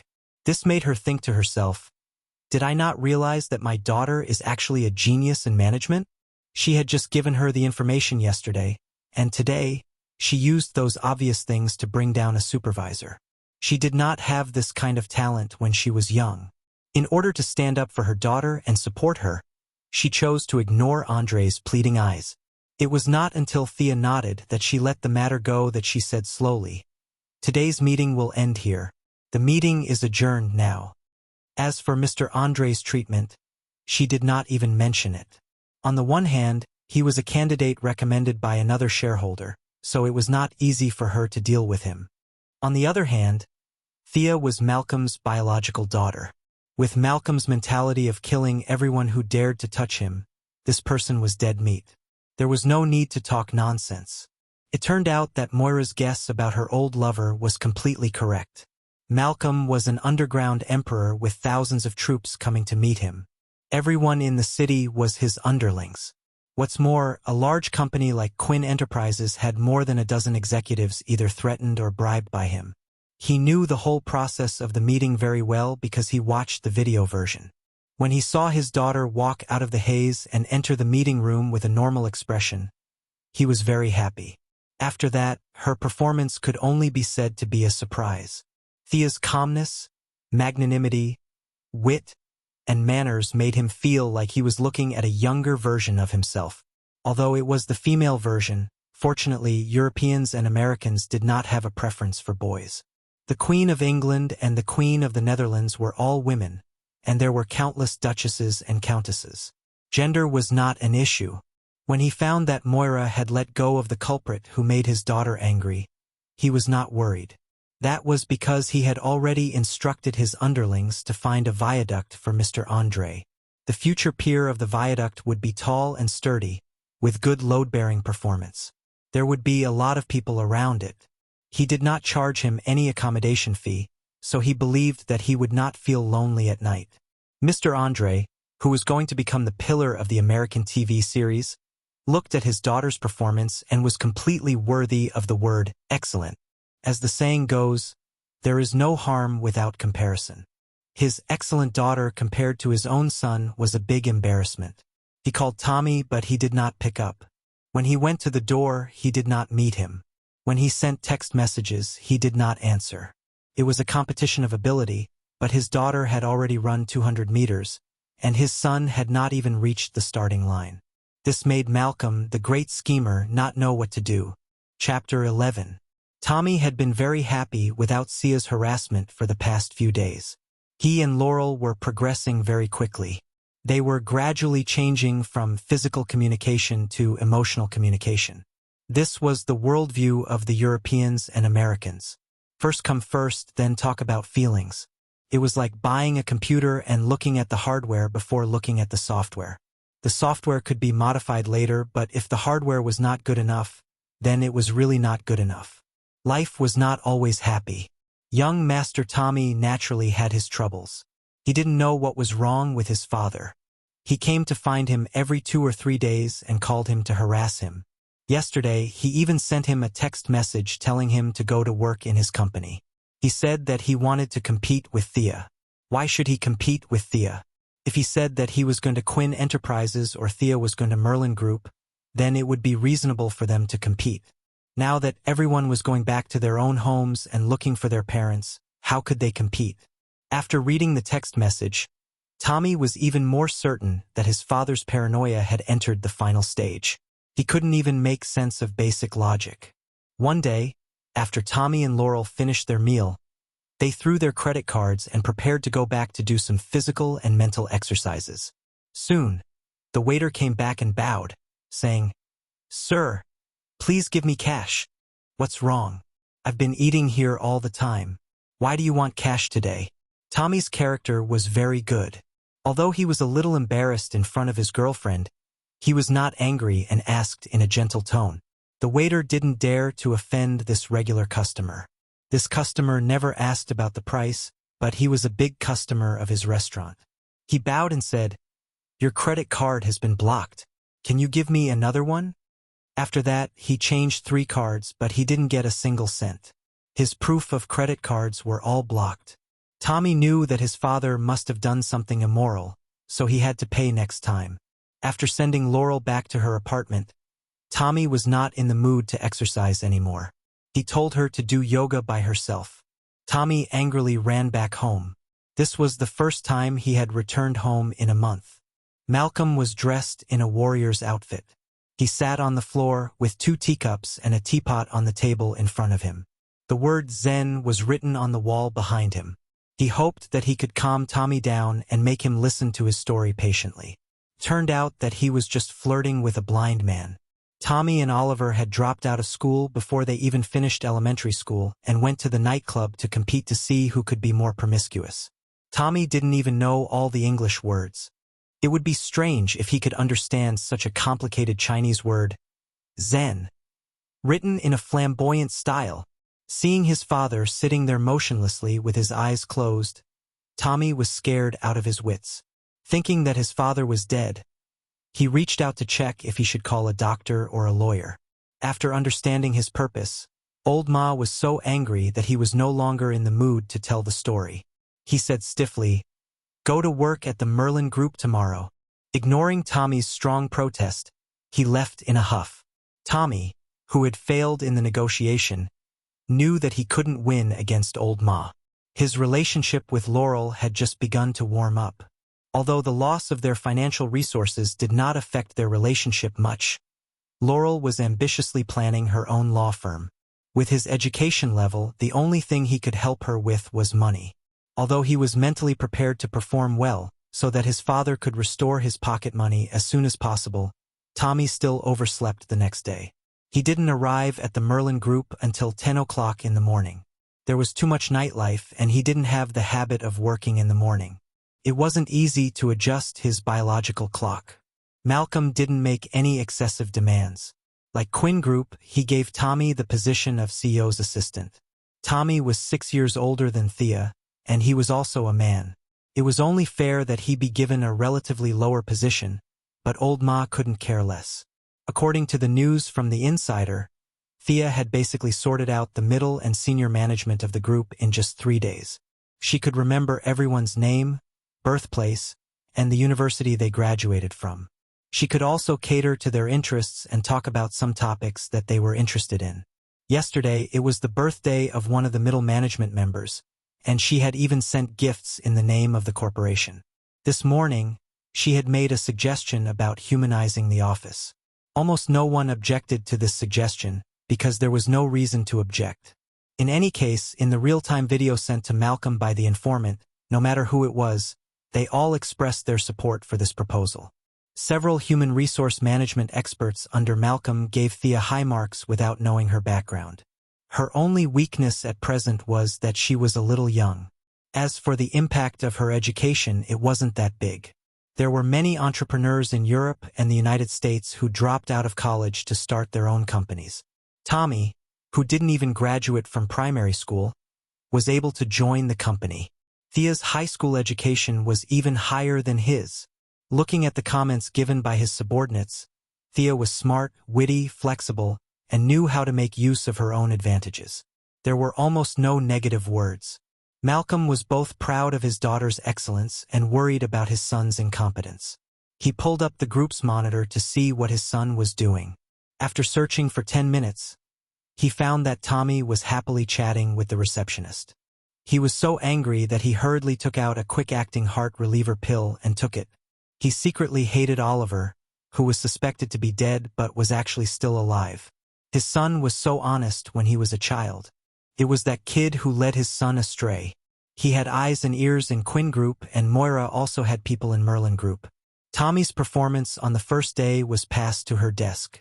Compared to the daughters of several branch directors who were video chatting outside the CEO's office, Moira felt that she had won the competition. There was no doubt about it. Looking at Tommy's Playboy performance, as a mother, she automatically thought that it was Tommy who led Oliver astray. She thought about how well-behaved Oliver was when he was a child.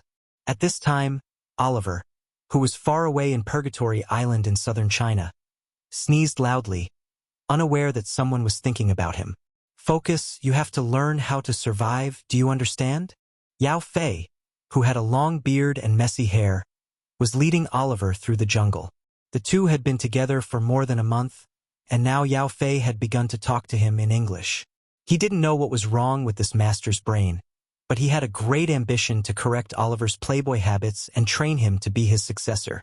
His teaching method was very primitive, which was to beat him up. If he didn't accept it, he would beat him up. Most of the Green Arrow's martial arts were physical memories, which were all beaten up by his own people and enemies. There were all kinds of beatings, being tied to a stool and being beaten on a table. There was very little real systematic learning time. The two went around in circles for a long time and caught a bird to solve the problem of breakfast. Yao Fei continued to teach him archery, but Oliver had always thought that it was ridiculous for a modern person to learn archery. He was very resistant on a psychological level. Although he didn't directly refuse to learn, in fact, he didn't dare to. Yao Fei's daughter was very well behaved and had never met such a stubborn person. He didn't have a good solution for a while, so he could only continue to beat with a stick until he learned. Chapter 12. Not knowing that his best friend was being beaten up by Yao Fei in Purgatory Jungle, Tommy only knew that he had a terrible day. Inspired by Thea, Malcolm wanted to see his son's problem-solving ability, so he kept sending his subordinates to Tommy with documents. Assistant, the president wants you to take a look at this document and give your opinion. Assistant, this is the budget for next year. Remember to report it to the finance manager after you read it. Assistant, one of our employees has been detained by the police. The legal department is asking if he needs to be bailed out. Tommy was completely at a loss. Why were there so many problems in his own company? How did they deal with them? Shouldn't they be looking for the person in charge? He braced himself and started working. Report it to the president? Wasn't that his own father? Too lazy to see him, he would deal with it last. Finance budget? There were 15 pages in total. Tommy almost fell asleep before he finished reading the first page. After washing his face, he found the bail document and prepared to deal with it himself. On the one hand, he wanted to get some fresh air. On the other hand, Detective Lance was Laurel's father, so he could be considered his son-in-law. This was the best thing to do. When he arrived at the police station, the scene of father and son-in-law crying didn't appear at all. Detective Lance had no intention of going through the back door at all. When he saw Tommy, he was reminded of Oliver, who had seduced his younger daughter and buried her at the bottom of the sea. His younger daughter was actually still alive. He didn't have a good impression of this foppish playboy who was trying to seduce his elder daughter again. If it weren't for his integrity, he would have arrested Tommy, not to mention bailing him out. In short, Tommy had a very gloomy day. Malcolm wasn't discouraged after learning about his son's misfortune. He set a small goal for himself. After all, he had the black money and didn't care much about the company, so he wasn't afraid of losing money at all. He would endure it for a month and see how far his son could go. At the same time, he got up and prepared to test his daughter's courage. Tommy wasn't having a good time. In fact, Thea was also very tired these 2 days. Because of the fusion of the two souls, her memory and spiritual power had greatly improved. She learned a lot faster than in the original plot, but the complexity of the company's affairs was a little beyond her expectations. Even Thea, too.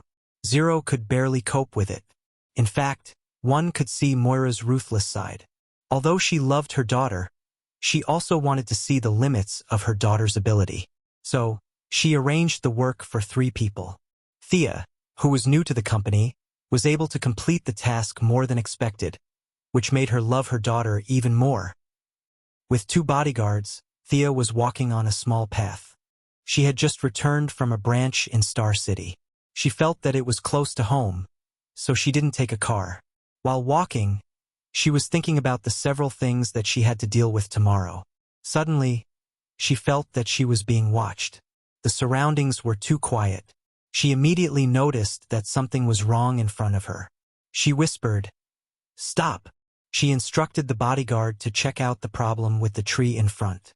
Malcolm, who was hiding in the bushes in black, was shocked. His hiding skills were learned from the ninja master. It was not an exaggeration to say that he had practiced it 1,000 times. Didn't you see that the 2 special forces bodyguards didn't notice him at all? The fact that the little girl was able to detect him meant that she was born with a strong sense of intuition. She was able to surpass the special forces without any training. He had only heard of one person who had such qualities, and that was the world's #1 assassin, Shiva, who was once trained by the ninja master. Prometheus didn't exist in this timeline, so Shiva still had the perfect record. Malcolm threw 2 darts at the bodyguards and knocked them out. He then turned on the voice changer and stood out from behind the tree. He wanted to test his daughter's courage. After all, no matter how talented she was, it was useless if she didn't have a good temperament. Thea was shocked when she saw the bodyguards fall to the ground. A man in black stood out from behind the tree. Was he from the Assassin League? But when she took a closer look, wasn't this her cheapskate father? I've seen TV dramas before. I can recognize you even if you wear this disguise. What is he trying to do? She knew his identity, but she couldn't say it out loud. She couldn't go up and greet him. "Hi, Pops. Have you eaten?" Thea pretended not to know who he was and asked calmly, "Who are you?" "Who I am is not important. Do you know how much your life is worth?" Malcolm's hoarse voice came through the voice changer. This voice changer was really a treasure. She had to get one in the future. In her memory, except for Superman, who didn't even wear a mask, the rest of the heroes and villains had one. She didn't know if it was expensive or not. She didn't have much pocket money. But seeing that old Ma was still waiting for her reply, she thought for a moment and said, "I can feel that you don't have any bad intentions. At least, you don't have any killing intent." Yes, she had some impression of most of the heroes and villains. As long as she found their names, she would be able to identify them. She was the only one who had this ability. The so-called good intentions and bad intentions were the easiest to judge. Very intelligent child. You're not bad. Do you have any wishes? What kind of stupid question was this? Thea guessed that he was here to teach her skills. He just wanted to maintain the illusion that he didn't know kung fu. So she changed into a disguise. She had been looking forward to this moment for more than a month. She answered loudly, I need strength to protect my family and myself. It's too difficult for a woman to live in this world. I need great strength. This answer was based on Thea's reference to Malcolm's previous experience of losing his wife. But it sounded different in old Ma's ears. At this moment, he felt that his daughter was too similar to him. Even their thoughts were so similar that they were almost the same. If he had such awareness when he was young, his wife wouldn't have died. He had one last question. He wanted to confirm if Thea could do the same when he abandoned his young child and company to pursue strength. Strength needs to be learned. Will you give up your wealth for this? I heard that you've done well in the company this month. You've even reached the point where everyone praises you. Can you give up these? Hearing this, Thea curled her lips in her heart. The company will be mine sooner or later. Isn't the reason why I've been working so hard these days to attract your attention? Do you really think that I'm here to liberate the productive forces, develop the productive forces, and develop the spiritual civilization for you?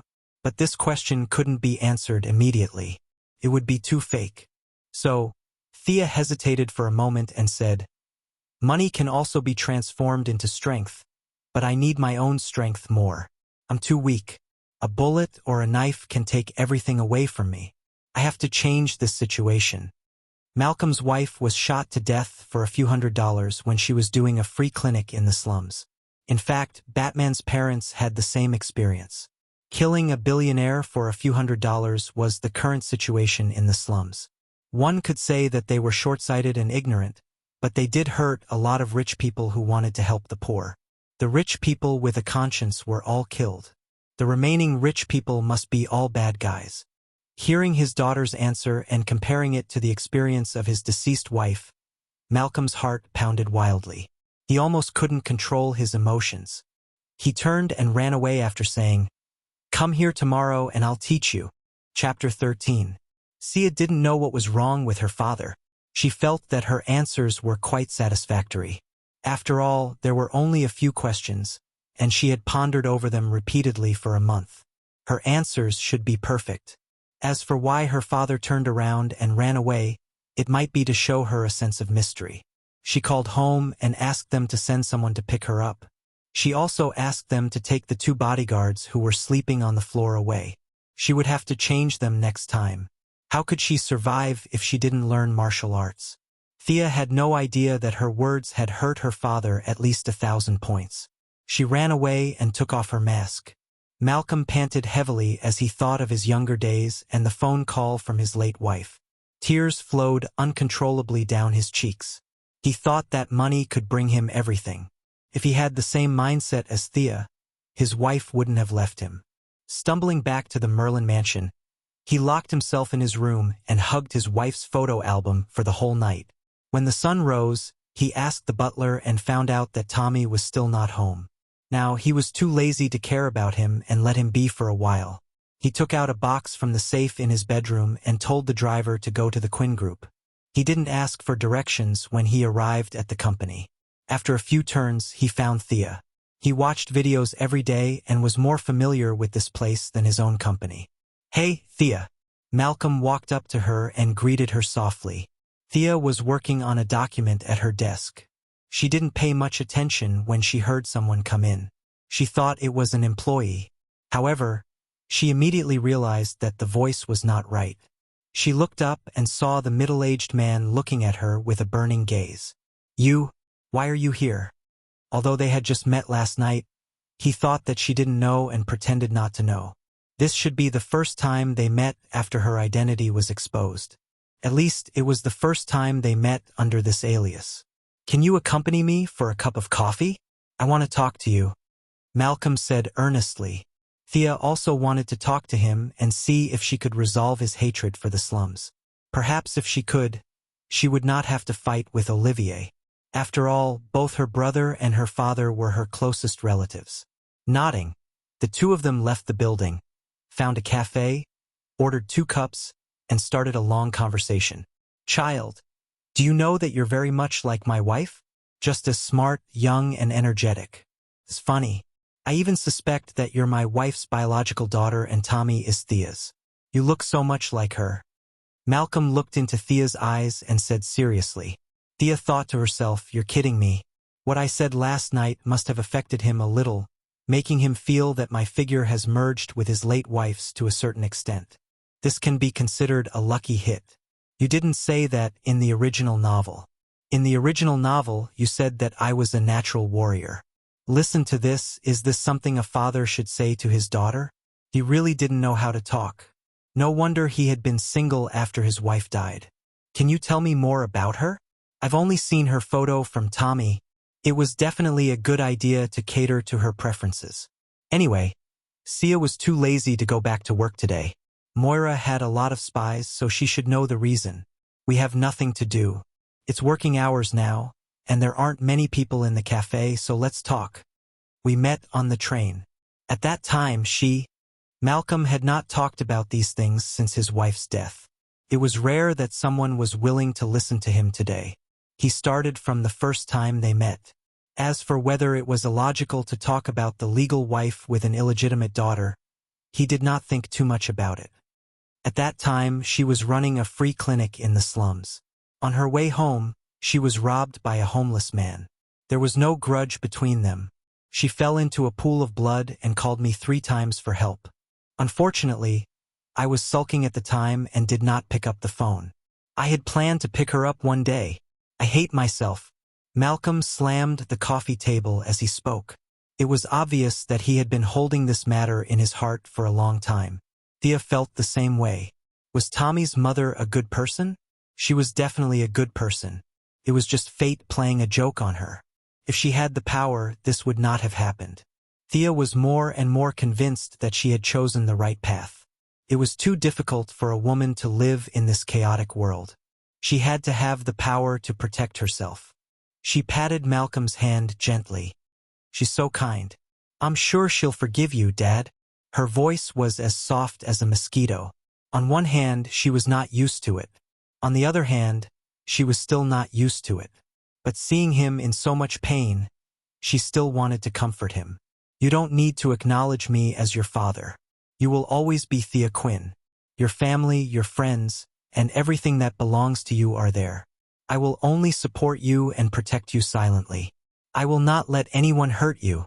Thea's face was filled with joy as she stroked Thea's hair and said, "Child, I know you sympathize with me. It's okay. I am happy that you can acknowledge me as your father. You don't need to acknowledge me as your father." His words were exactly what Thea wanted. If she changed her surname to Merlin, the Quinn group would lose its inheritance. She would also have to compete with Tommy for the business. It was too troublesome.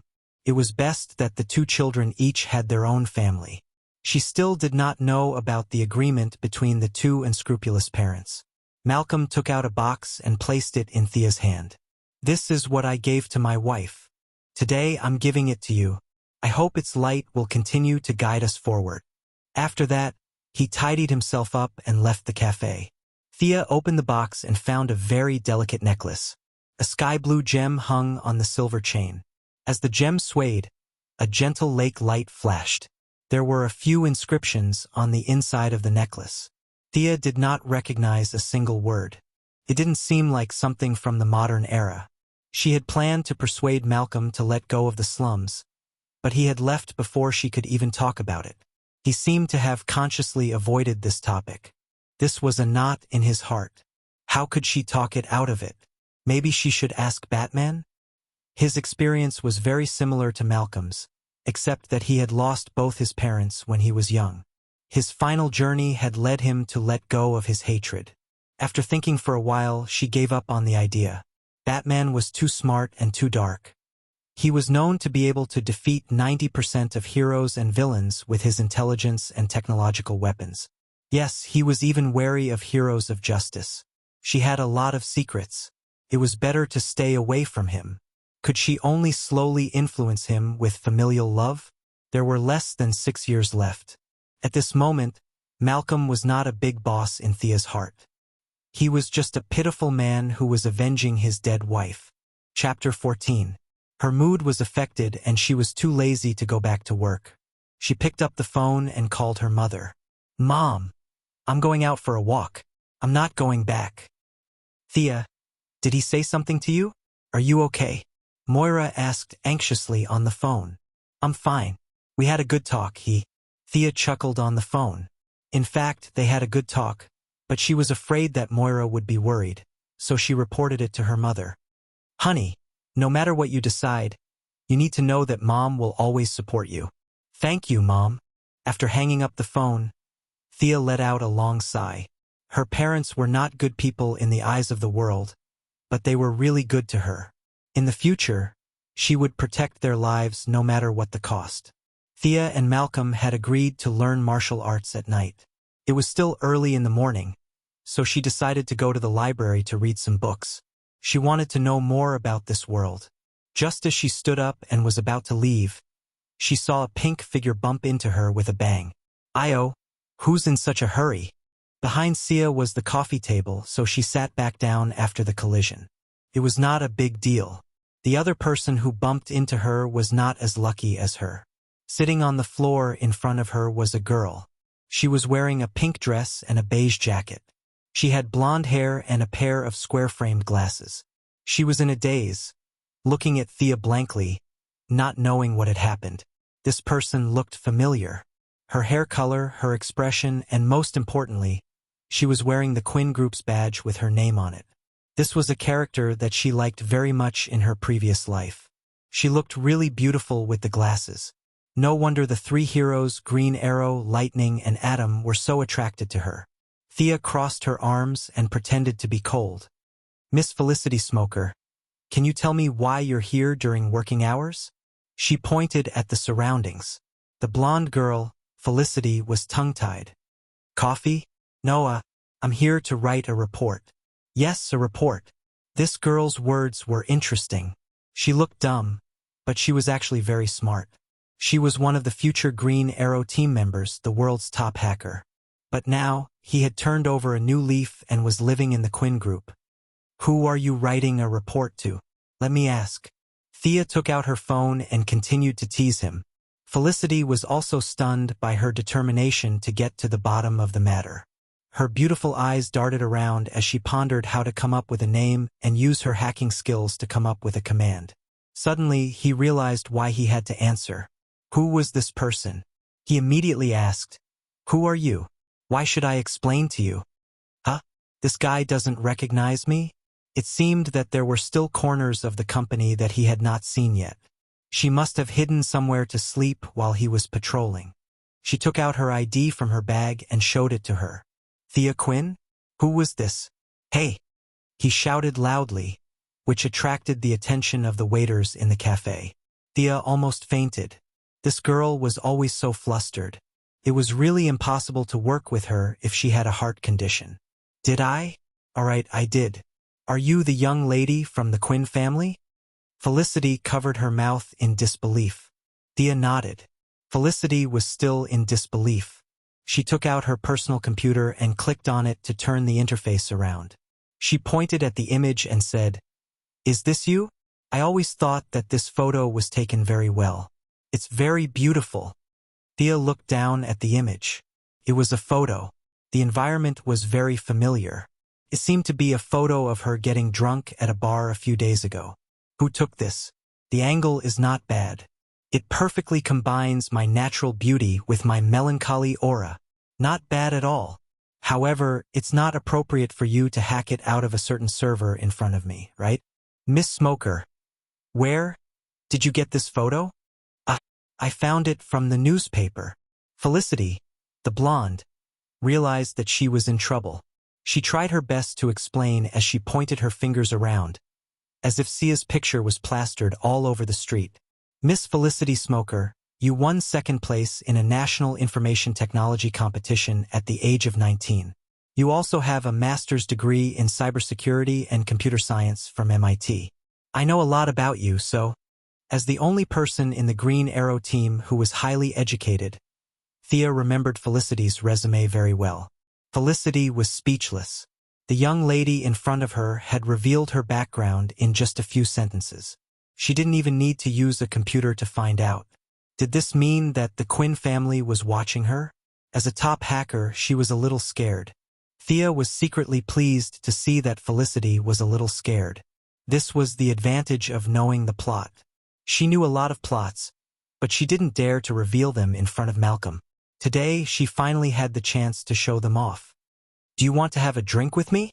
This is my treat. Thea still wanted to be friends with Felicity. Felicity pointed at the Quinn family's building in the distance, implying that Felicity should go back immediately. Thea laughed. Haha, I'm just here to have fun. You're here to have fun. I'm here to work, Felicity explained stubbornly. Yes, work. We're all here to work. Put whatever you drink on my tab. In fact, Thea was pretending to be generous. Malcolm was the one who kept all the bills. She just didn't leave. Felicity didn't fully believe her, but she felt that she could live anywhere. The job in front of her wasn't essential, so she started chatting with Felicity. Thea told a few jokes about the company's executives. Felicity also talked about her university life. The two chatted happily. When they talked about the photo, they decided to visit the crime scene. When they arrived at the bar, they saw the bar owner's mistress who served Thea last time. She ordered the mistress to serve the two of them, and the two continued to chat. Felicity looked very honest in her blonde dress suit. In fact, she used to have fun too. She put on smoky makeup and dressed like a punk. It was only after her boyfriend was sent to prison that she changed her appearance. She didn't dislike places like bars. Instead, she felt an inexplicable sense of familiarity. As Felicity continued to talk about her life, Thea learned that she graduated from high school at 16, university at 18, and got her master's degree at 20. She was also a top student. Thea, you're very smart. You finished high school in 2 out of 4 years. University is more exciting. High school is boring. Felicity hadn't touched alcohol for some time. Now that she had drunk a little too much, she wasn't as careful with her words as before. Thea was a little tempted. Previously, she had to participate in the management of the company and learn martial arts. She thought that high school was a waste of time and should just give up. However, after hearing Felicity's words today, it seemed that she could speed up the process. High school in America took 4 years. The content was really simple. Compared to the second year of high school on the other side of the Pacific Ocean, she could definitely pass. If she really couldn't pass, she could still bribe them. Quinn Enterprises sponsored many university laboratories. Chapter 15. The two heroines drank from work in the morning until they got off work in the afternoon. It seemed like a long time, but in fact, their stomachs were limited, and they did not drink much. After eating something, they found a room to rest for a while. Sia suddenly remembered that she still had to go to the Grove to learn martial arts from her father. She was more or less stained with alcohol, and she was not focused enough. She was really in a bad state, so she called the bar owner and asked if there was a place to take a bath. Do you think this place is a holiday resort? Although he was unhappy, the bar owner didn't dare to say no to this important customer. He could only lead Thea to a small bath in the back and said that it was never open to the public. Felicity was about to go home when she heard that the bath was free. The bar owner saw that they had been chatting for the whole day and didn't know what relationship she had with Thea, so he didn't stop her. Thea changed into a bathrobe and entered the room. The bar owner had dug out a hot spring and built a small circle around it. The pool wasn't big, so it was cramped for 4 people. It would be best if it was 1 person, but 2 people would be barely enough. She thought it would be a private bath, but she didn't expect it to be like this. Oh, little Thea, you're so sly. We should have come here earlier. Felicity poked her head out to take a look. When she saw that there were no outsiders, she quickly took off her clothes and jumped into the pool to enjoy herself. Wow, she has a great body, Thea whispered. Felicity found that Thea was still in a daze after a while. She grabbed her hand and said, "What are you looking at? Come down. You can't take a bath in a hot spring after drinking. I heard it's bad for your health. Thea felt that it was inappropriate to be naked without any preparation. She vaguely remembered that there was such a saying, so she quickly explained, "We've been drinking for 3 hours, and that's for people with illnesses. It's fine if we take a bath for a while. I'm studying. Don't worry." Thea had no choice but to take off her bathrobe and enter the pool. "Hey, there's no one here, right? Why are you still wearing your underwear? Wow, Thea. Your skin is so smooth." Thea, you're really small." The unscrupulous female hooligan successfully flirted with the future heroine. Thea's face flushed red, but it was only because of the humidity in the room and Felicity's nearsightedness that she couldn't see clearly. Although it was a little awkward at first, Thea soon discovered that drinking a little wine and taking a nap before soaking in the hot spring was indeed very comfortable. She did not know about this idea, but it also started the prelude of the female superhero alliance having to soak in the hot springs every time they had a meeting. Although she always reminded the girls not to drink, Wonder Woman always said, "We're all superheroes. What's there to be afraid of?" The two of them fooled around and didn't do anything excessive. Felicity drove Thea to the forest and waved goodbye. Thea looked around. Malcolm was not there yet. She needed to calm herself down. She found a tree and sat down cross-legged. In fact, Malcolm had only been there for a while. He had been watching Sia's schedule for the whole day. He had arrived 5 minutes earlier than Sia. Last time, he had been discovered in advance. This time, he was much more careful. In order to test her perception range, he had been observing from the periphery. After comparing some details, he estimated that Thea's effective range of perception was about 10 meters. According to the Assassin League's selection criteria, those who could reach 5 meters were considered talented. The world's top assassin, Shiva, seemed to be able to sense up to 20 meters, but that was a result of years of training. Other than sniper rifles, Shiva could completely dodge all cold and hot weapons. No one could sneak up on her. Thea could not do that, but he believed that with his training, she could completely dodge all mid-range cold weapons within her range of perception. She could also dodge long-range pistols. What an amazing talent! Seeing Thea sitting still under the tree, Malcolm had a certain understanding of her patience. She was smart, talented, and patient. She was tough and young. Even he was a little jealous of her. He stood up from behind the tree and said in a hoarse voice, "Thea Quinn, are you ready for training?" Thea had already noticed him. She just didn't say anything. Malcolm's estimation was wrong. Her perception range was about a 12-meter radius. The original Sia 1.0 was a follower hero. Although her strength was average, she was much stronger compared to the Assassin's League. Now, the enhanced version 2.0 had extraordinary abilities. It seemed like it was just a number, but in fact, it was a huge leap in strength. It was like the difference between a 100-meter dash in 10 seconds and a 5-second run in 5 seconds. It might seem like a difference in numbers, but in fact, it was a huge difference. "I'm ready. Please teach me. I'm not afraid of hardships." "Very good. I've seen your determination. You can call me Black Arrow. I'll teach you all kinds of fighting techniques in the future. What do you want to learn first?" Malcolm put his hands behind his back. Thea laughed in her heart. "I want to learn the 72 transformations. Can you do it?" But she still said seriously, "Since you're called Black Arrow, learn archery first. Let me see how good you are." This was a little arrogant. "I came all the way here to teach you, and you want to test me?"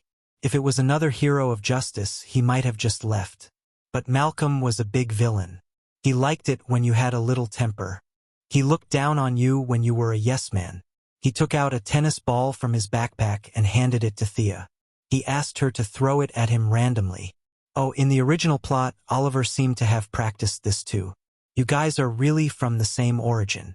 Ninja Master taught Old Ma, and Old Ma taught him. Was he a third-generation disciple?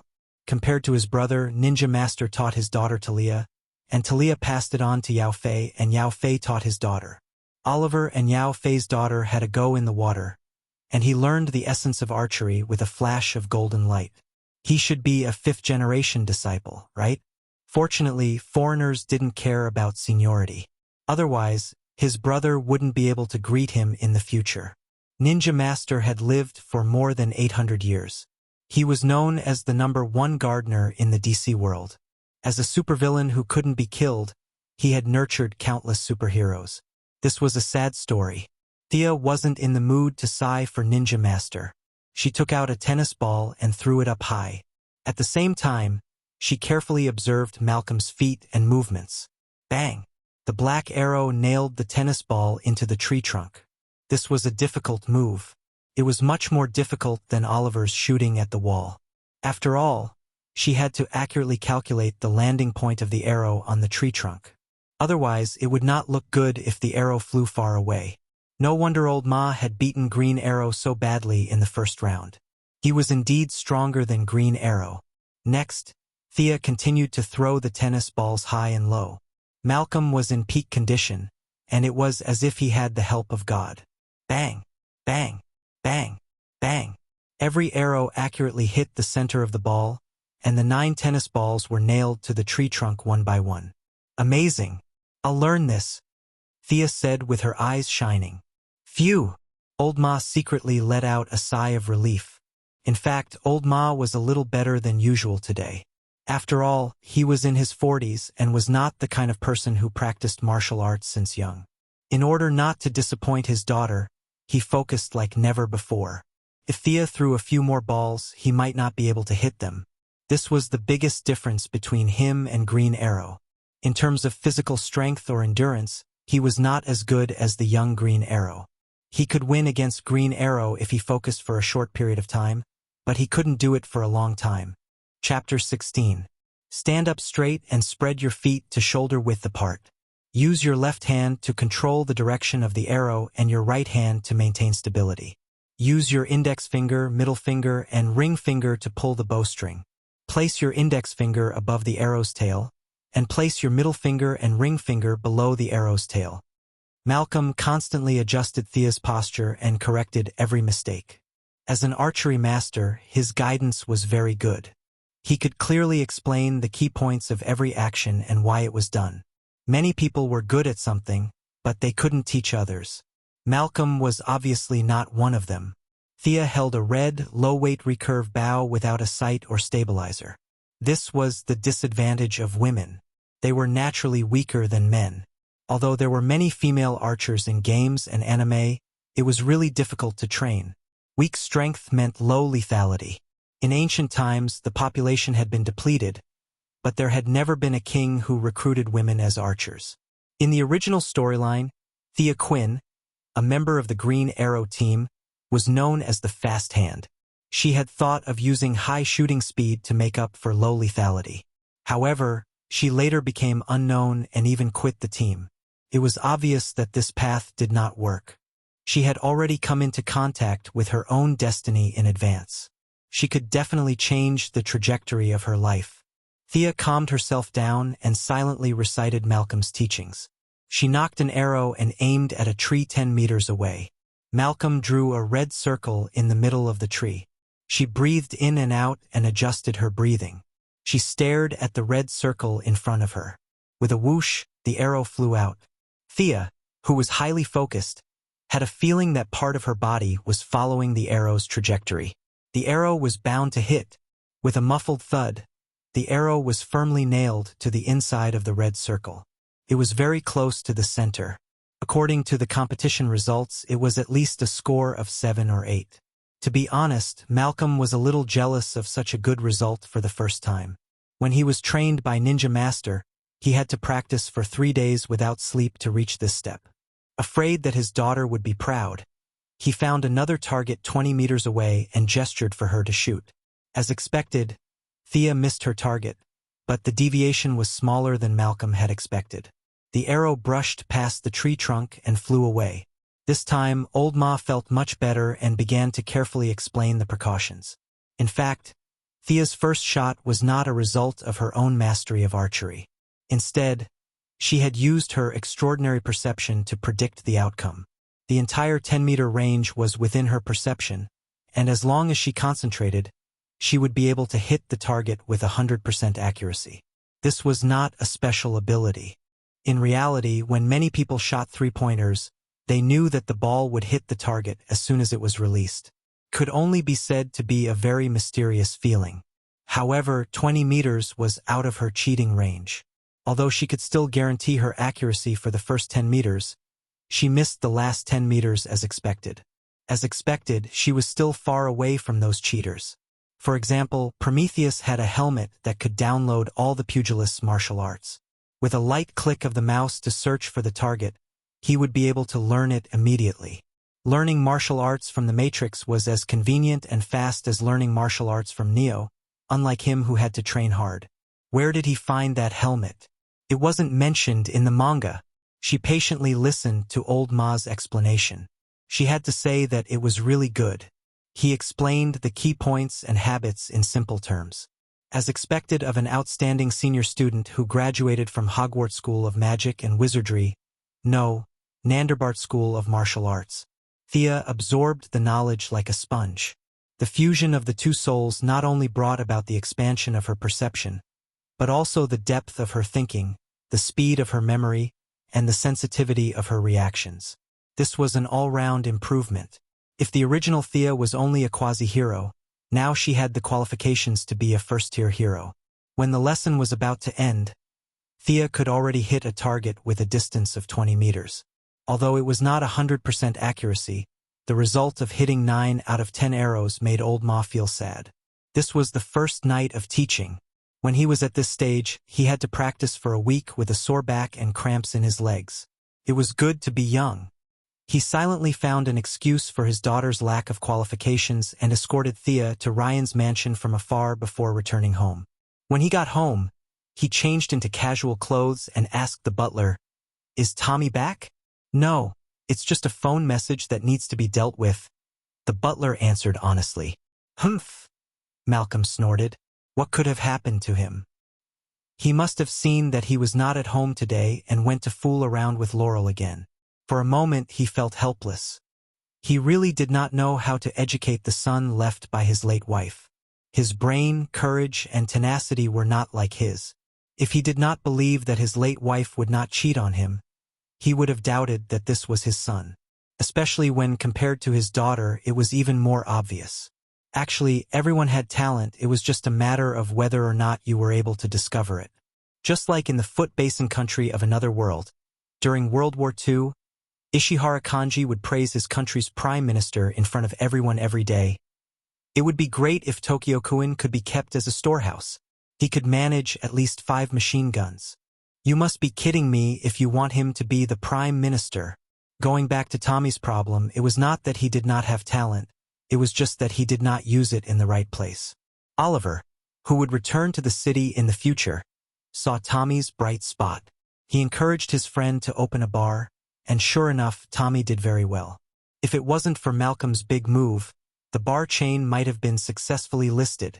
The more Malcolm thought about it, the sadder he felt. Looking at his wife's photo, he recalled the bits and pieces of the past. In his heart, he decided to wait for him for another half a year.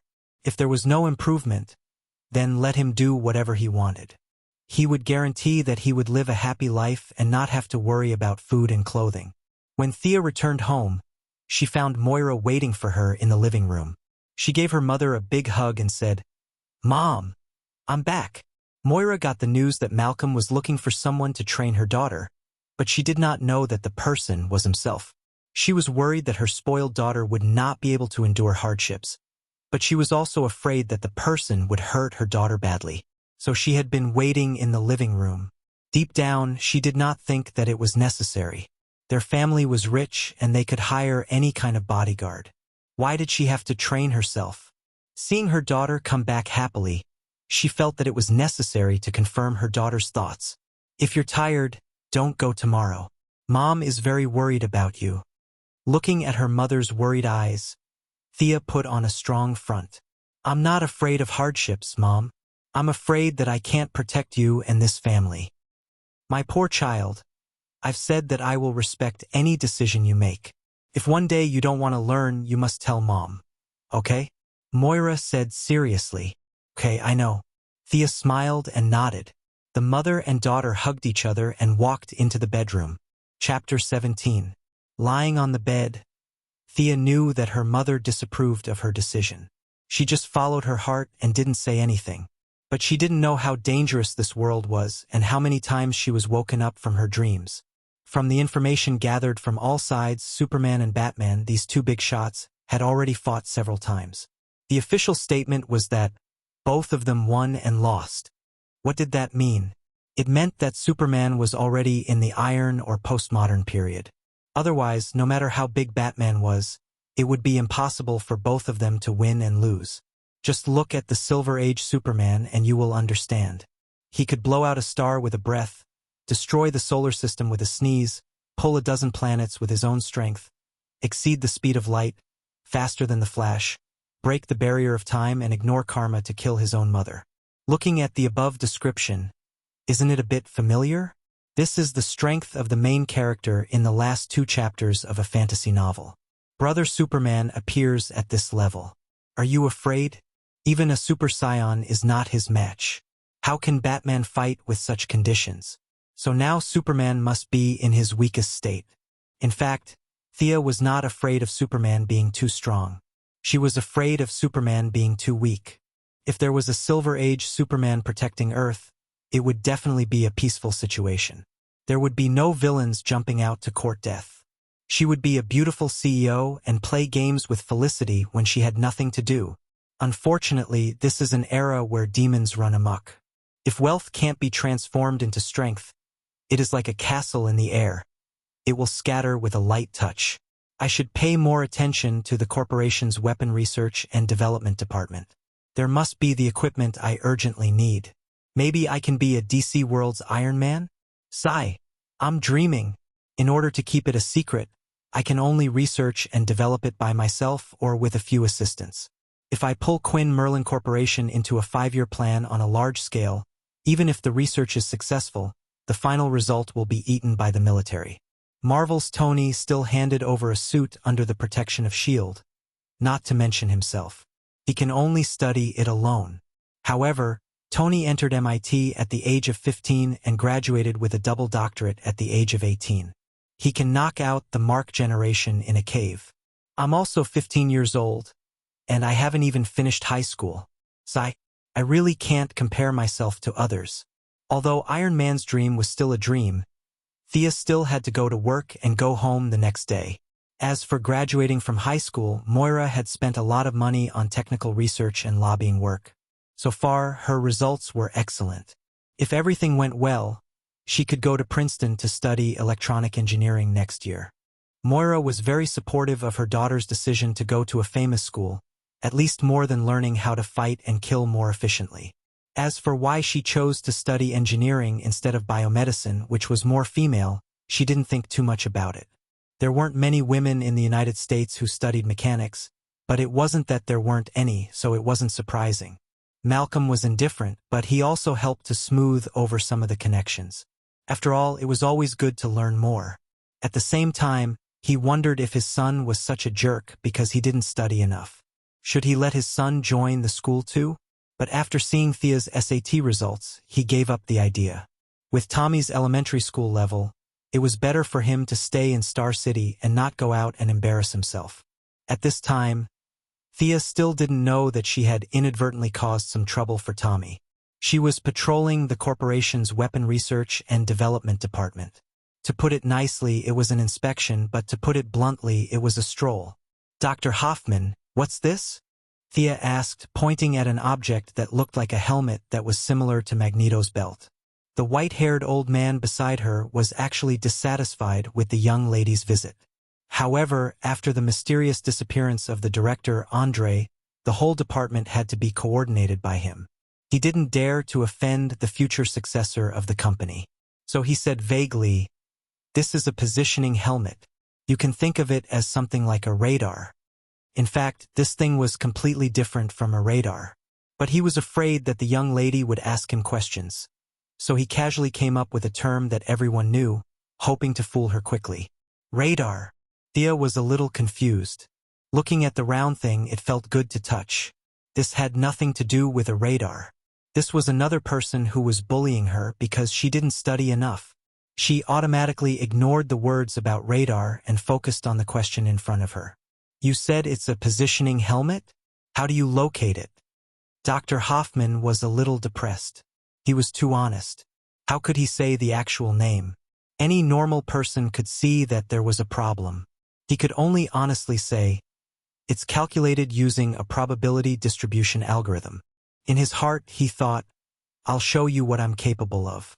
Thea had indeed never heard of such a profound term, but she still asked politely, can you calculate something? The old man was too lazy to talk to her. He said in a low voice, calculate the surrounding biological electric field. Thea said that she had read a few casual books, so she understood this term. Is it like a shark? Is this a passive electric field positioning method? Wow, this young lady is good. Shouldn't children this age be drinking in bars? The old man did not expect the young lady of the group to know the key to his research and development. His interest was immediately piqued, and he began to talk about his proud work in detail. Miss Quinn, you're right. We studied the predation patterns of sharks. They're huge and their eyesight deteriorates severely. Over a long period of evolution, they can control a special kind of bioelectric field. They can analyze the situation of the food around them. If they encounter a fleeing target, they can pursue the target within 10 kilometers. We developed it in reverse from this characteristic. Listening to the old man's explanation, Thea understood it in gaming terms. It was a bit similar to a hunter's mark.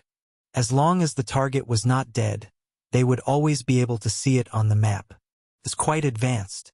Would he be able to use this invention?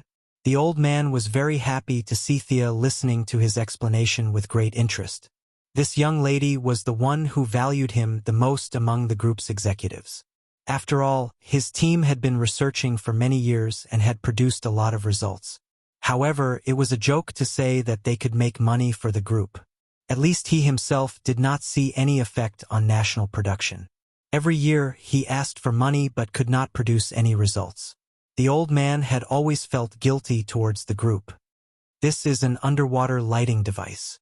The devices on the market can only illuminate 100 meters, but ours can illuminate up to 500 meters. This is a miniature missile. Can be used to attack land and air. Although the size is smaller, the range is also shorter. We're still improving it. This is an emergency equipment. It can be remotely controlled at 400 kilometers per hour. It can transport about a ton of supplies. This is... Thea's eyes were opened as she listened to the old man's introduction. However, many of the things had no commercial value.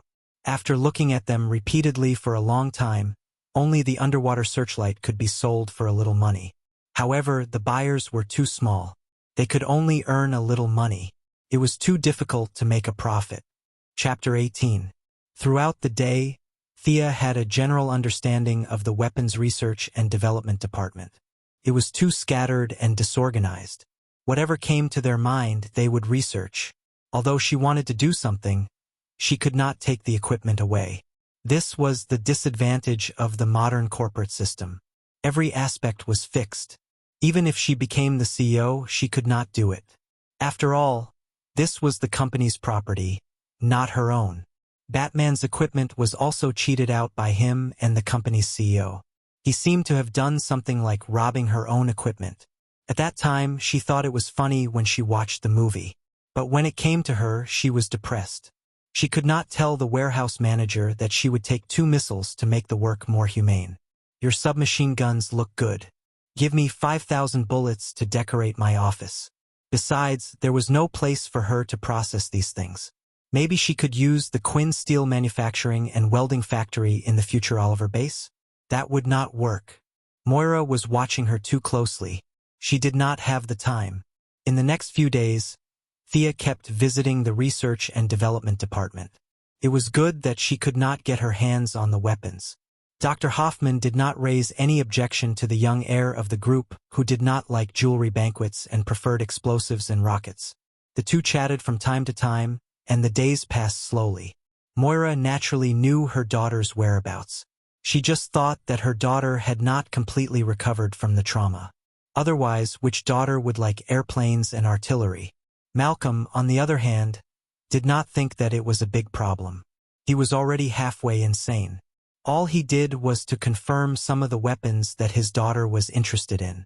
According to the intelligence of his subordinates, she was only interested in high-tech weapons of mass destruction. What was she trying to do? Was she going to destroy the world? He just wanted to destroy the slums. Did his daughter inherit his blood and was more radical than him? Finally, on this day, Thea and Dr. Hoffman discussed the mid-range missiles for the whole morning. Moira could not sit still anymore. She was going to find something for her daughter to do, which was commonly known as adding more responsibilities. Thea, take a look at this document. The group wants to expand the software department? That's good. Let's do it. Thea was puzzled. Why was she looking for her? I'm going to let you be in charge of the establishment of the software department and its later operations. Moira thought to herself that Quinn Enterprises was a tycoon in the steel industry. The capital and personnel were basically all in the industry. The software department was just an empty shell. You can take your time to work on it. Moreover, it was useless no matter how hard one tried to create software. At least, that was what she thought since she had never seen artificial intelligence before. Thea didn't have as many thoughts as her. She only knew that she finally had some power. She was no longer a backpacker. Being an assistant sounded nice, but her job was too messy and too passive. It didn't suit her personality at all. Now, she could finally stand on her own and be the boss. It was worthy of celebration. Then where do I work? All the rooms in the group were occupied. Thea had been here for so many days, but she didn't see any sign of the software department in the room. You can find your own office in the house under the group's name. Everything depends on you. Let me see your ability, Moira said encouragingly. Was this for real? Thea felt that there was too much good news today. Independence? Pick any place? Needless to say, the future Green Arrows base was mine. She could ask him to find another place later. But now, she couldn't directly say that she wanted to go to a certain place. She needed to pretend to go there and observe. So, she said, I understand. I'll work hard to achieve results. Receiving the order to transfer 10 employees to set up the software department and the rest of the staff could be recruited by themselves. Thea hummed a song and left the president's office happily. Seeing that her daughter didn't look dissatisfied, Moira felt relieved. Why did she say again? Because her daughter was too strange. She worked hard, studied hard, and was so motivated that it was scary. Look at Tommy, he was as good as always in the Merlin group. When he had nothing to do, he would flirt with the receptionist. He had never said anything as scary as practicing martial arts or researching missiles. She picked up the phone and ordered her secretary to book a European family tour for Dr. Hoffman of the Weapons Research and Development Department. She asked him to bring his whole family to play. The expenses would be covered by the group. She only had one request, and that was to not come back for 3 months. Dr. Hoffman's wife had passed away many years ago. When he heard the news from the group, he took his 2 sons, a daughter, and a dog to travel around Europe. Finally, he met his destiny in the Aegean Sea. He was very grateful to the group. Of course, this was a story for the future. Not knowing that her new friend got married because of her actions, Thea returned to her desk happily. She took the document and read it twice. God is helping me. If it were other departments, it would be a bit difficult for her, but software? She knew Felicity. With her strength as the world's top hacker, what software couldn't she solve? The two of them had become very good friends after drinking last time. Although it was a bit strange, 2 women could become friends after drinking. Sure enough, the drinking table was a hotbed for improving feelings. Regardless of whether it was a man or a woman, she hadn't gone to the office to look for her, so she should help her. Thea's heart was beating a little. Would she agree to give up her position and run around by herself? Thea felt that her mentality was a bit strange now. She was worried about personal gains and losses. In fact, it didn't matter if she refused. I can force her to order. Haha, the place where Felicity worked was really remote. The company's file management and information technology team kept looking for the nameplate and finally found the department in a corner of the 2nd floor. This corner seemed to have a built-in stealth function. Thea bet that she had never noticed this place after so many days. The future Watcher IT woman, Miss Felicity Smokey, had taken off her glasses and was sleeping soundly on the desk. This girl had really touched a lot of lipstick, because Thea saw her drooling and staining a large part of her sleeve red. She knocked on the table. "Hey, wake up, don't sleep." Miss Smoker opened her eyes in a daze and looked at the person in front of her for a long time. She put on her glasses and looked carefully for a long time. "Thea? Off work? Looking for me for a drink? Damn, is this girl a drunkard?" There was no such hobby in the storyline. "Isn't she an otaku?" She didn't think about it carefully and blurted out, "Felicity, are you willing to go with me?" Felicity's expression was one word. Stupefied. She was dumbfounded and murmured, Are you confessing to me? I have to think about it." Thea almost went crazy. "How can you understand my English this way? What's wrong with your brain?" After thinking about it carefully, she couldn't blame her completely. She seemed to have asked a question. Chapter 19. Thea hurriedly clarified. "That's not what you meant. It's like this." She rambled on. Felicity tilted her eyes and stared at her. She wasn't sure if she heard what Felicity said. "You have designs on me. Why is this girl so sharp all of a sudden? Wasn't she always confused?" Thea's surprised expression was caught by Felicity. "Ha, I guessed it. Little Thea, you're not being honest." She picked up her laptop and typed furiously. "Huh? Our state's laws allow this kind of marriage? Did you plan this all along?" Thea stared blankly at Felicity as she searched for all kinds of strange information. Felicity muttered to herself, "But you're still too young. You have to be 16 years old to be able to do this. Maybe I can help you change your identity? This firewall sucks. I've never thought about this kind of thing. It's more exciting than men. Do I have this kind of tendency? Oh, I can't go to church for this kind of marriage. But I can ignore the fact that I'm Jewish." She stared blankly at Felicity as she muttered to herself. She blushed as she spoke. How did this misunderstanding come about? I just wanted to ask her for help. How did she misunderstand? And what the hell is a church? Why would I go there? Despite her repeated explanations, Felicity still didn't believe her. She stubbornly thought that her explanation was a cover-up. She said that she could consider developing a relationship with Thea. To be honest, Felicity looked a little unreliable, but she was actually a very charming woman. She stuttered because her brain worked too fast and her mouth couldn't keep up. In the original plot, Felicity had charmed the Green Arrow and the Atom Knight. She was also very powerful. Felicity also liked her, but she just wanted her to help her. It was just that she was thirsty for talent, not this kind of desire. Thea was still standing in front of her desk. Through her collar, she could see a little bit of something below her neck. It looked soft, but she didn't know how to touch it. She suddenly realized that she was thinking too much. She was being led astray by this unscrupulous girl. She hurriedly stopped Felicity from messing around. She had already started to search for places where she could go without breaking the local laws. Stop, please. I just want to ask for your help. We can talk about those things later, okay?" Thea also had the thought of sacrificing her body to pull the IT girl to her side. Whether it was the Iron Man suit or other technological weapons, they couldn't do without the support of computer software. Since it was a misunderstanding, then let it be a misunderstanding.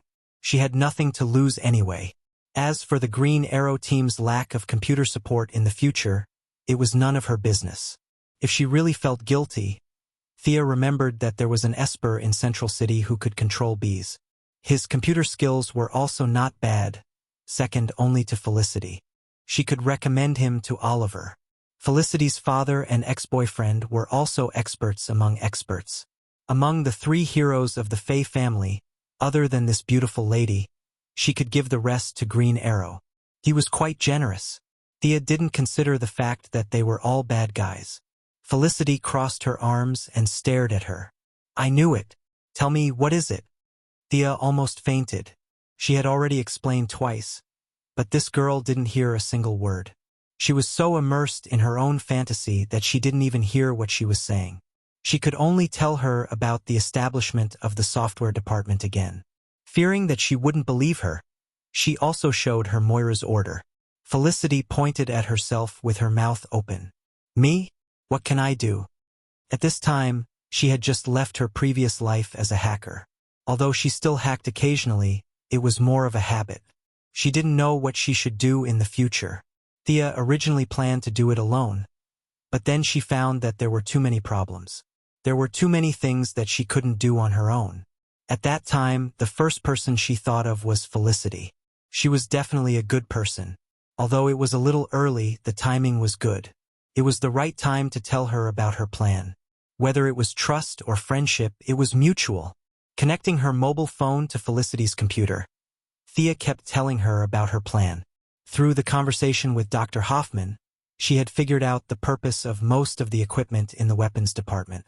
She found a few technical props that were not a threat to society and combined them together to create the thing on Felicity's computer. Originally Marvel's Green Goblin skateboard, Thea was going to dye it red and change its name to Red Arrow Skateboard.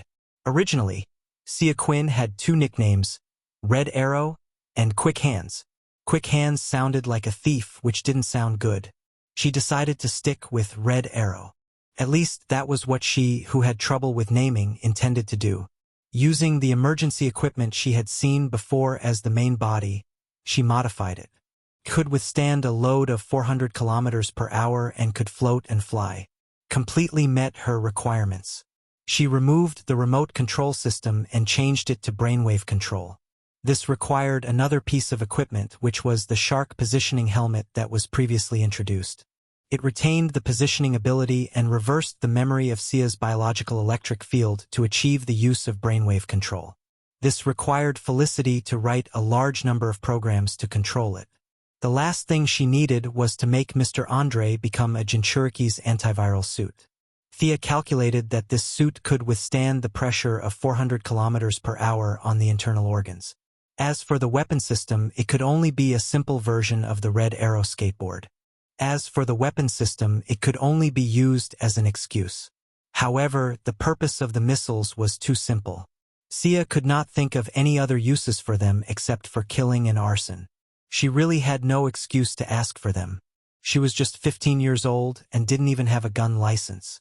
What was the difference between the two missiles and the T-egg when Moira asked her to compare them? Even this simple equipment had taken Thea a lot of effort.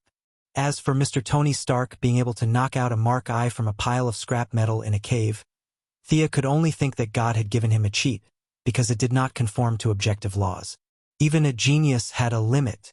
Felicity carefully looked at the blueprint and looked at Thea with her big eyes. Cool. This invention is perfect. You're so smart. Let's start now. This girl could become friends with that funny Cisco Ramon in the future. She was also a person who was passionate about technological weapons. As the saying goes, although you love makeup, you love weapons more. Although the plan was very detailed, she could not just do it. What should be hidden still had to be hidden. Felicity could be trusted, but it did not mean that others could be trusted too. The two first drove to Quinn Enterprises Steel and Welding Company, which had been abandoned.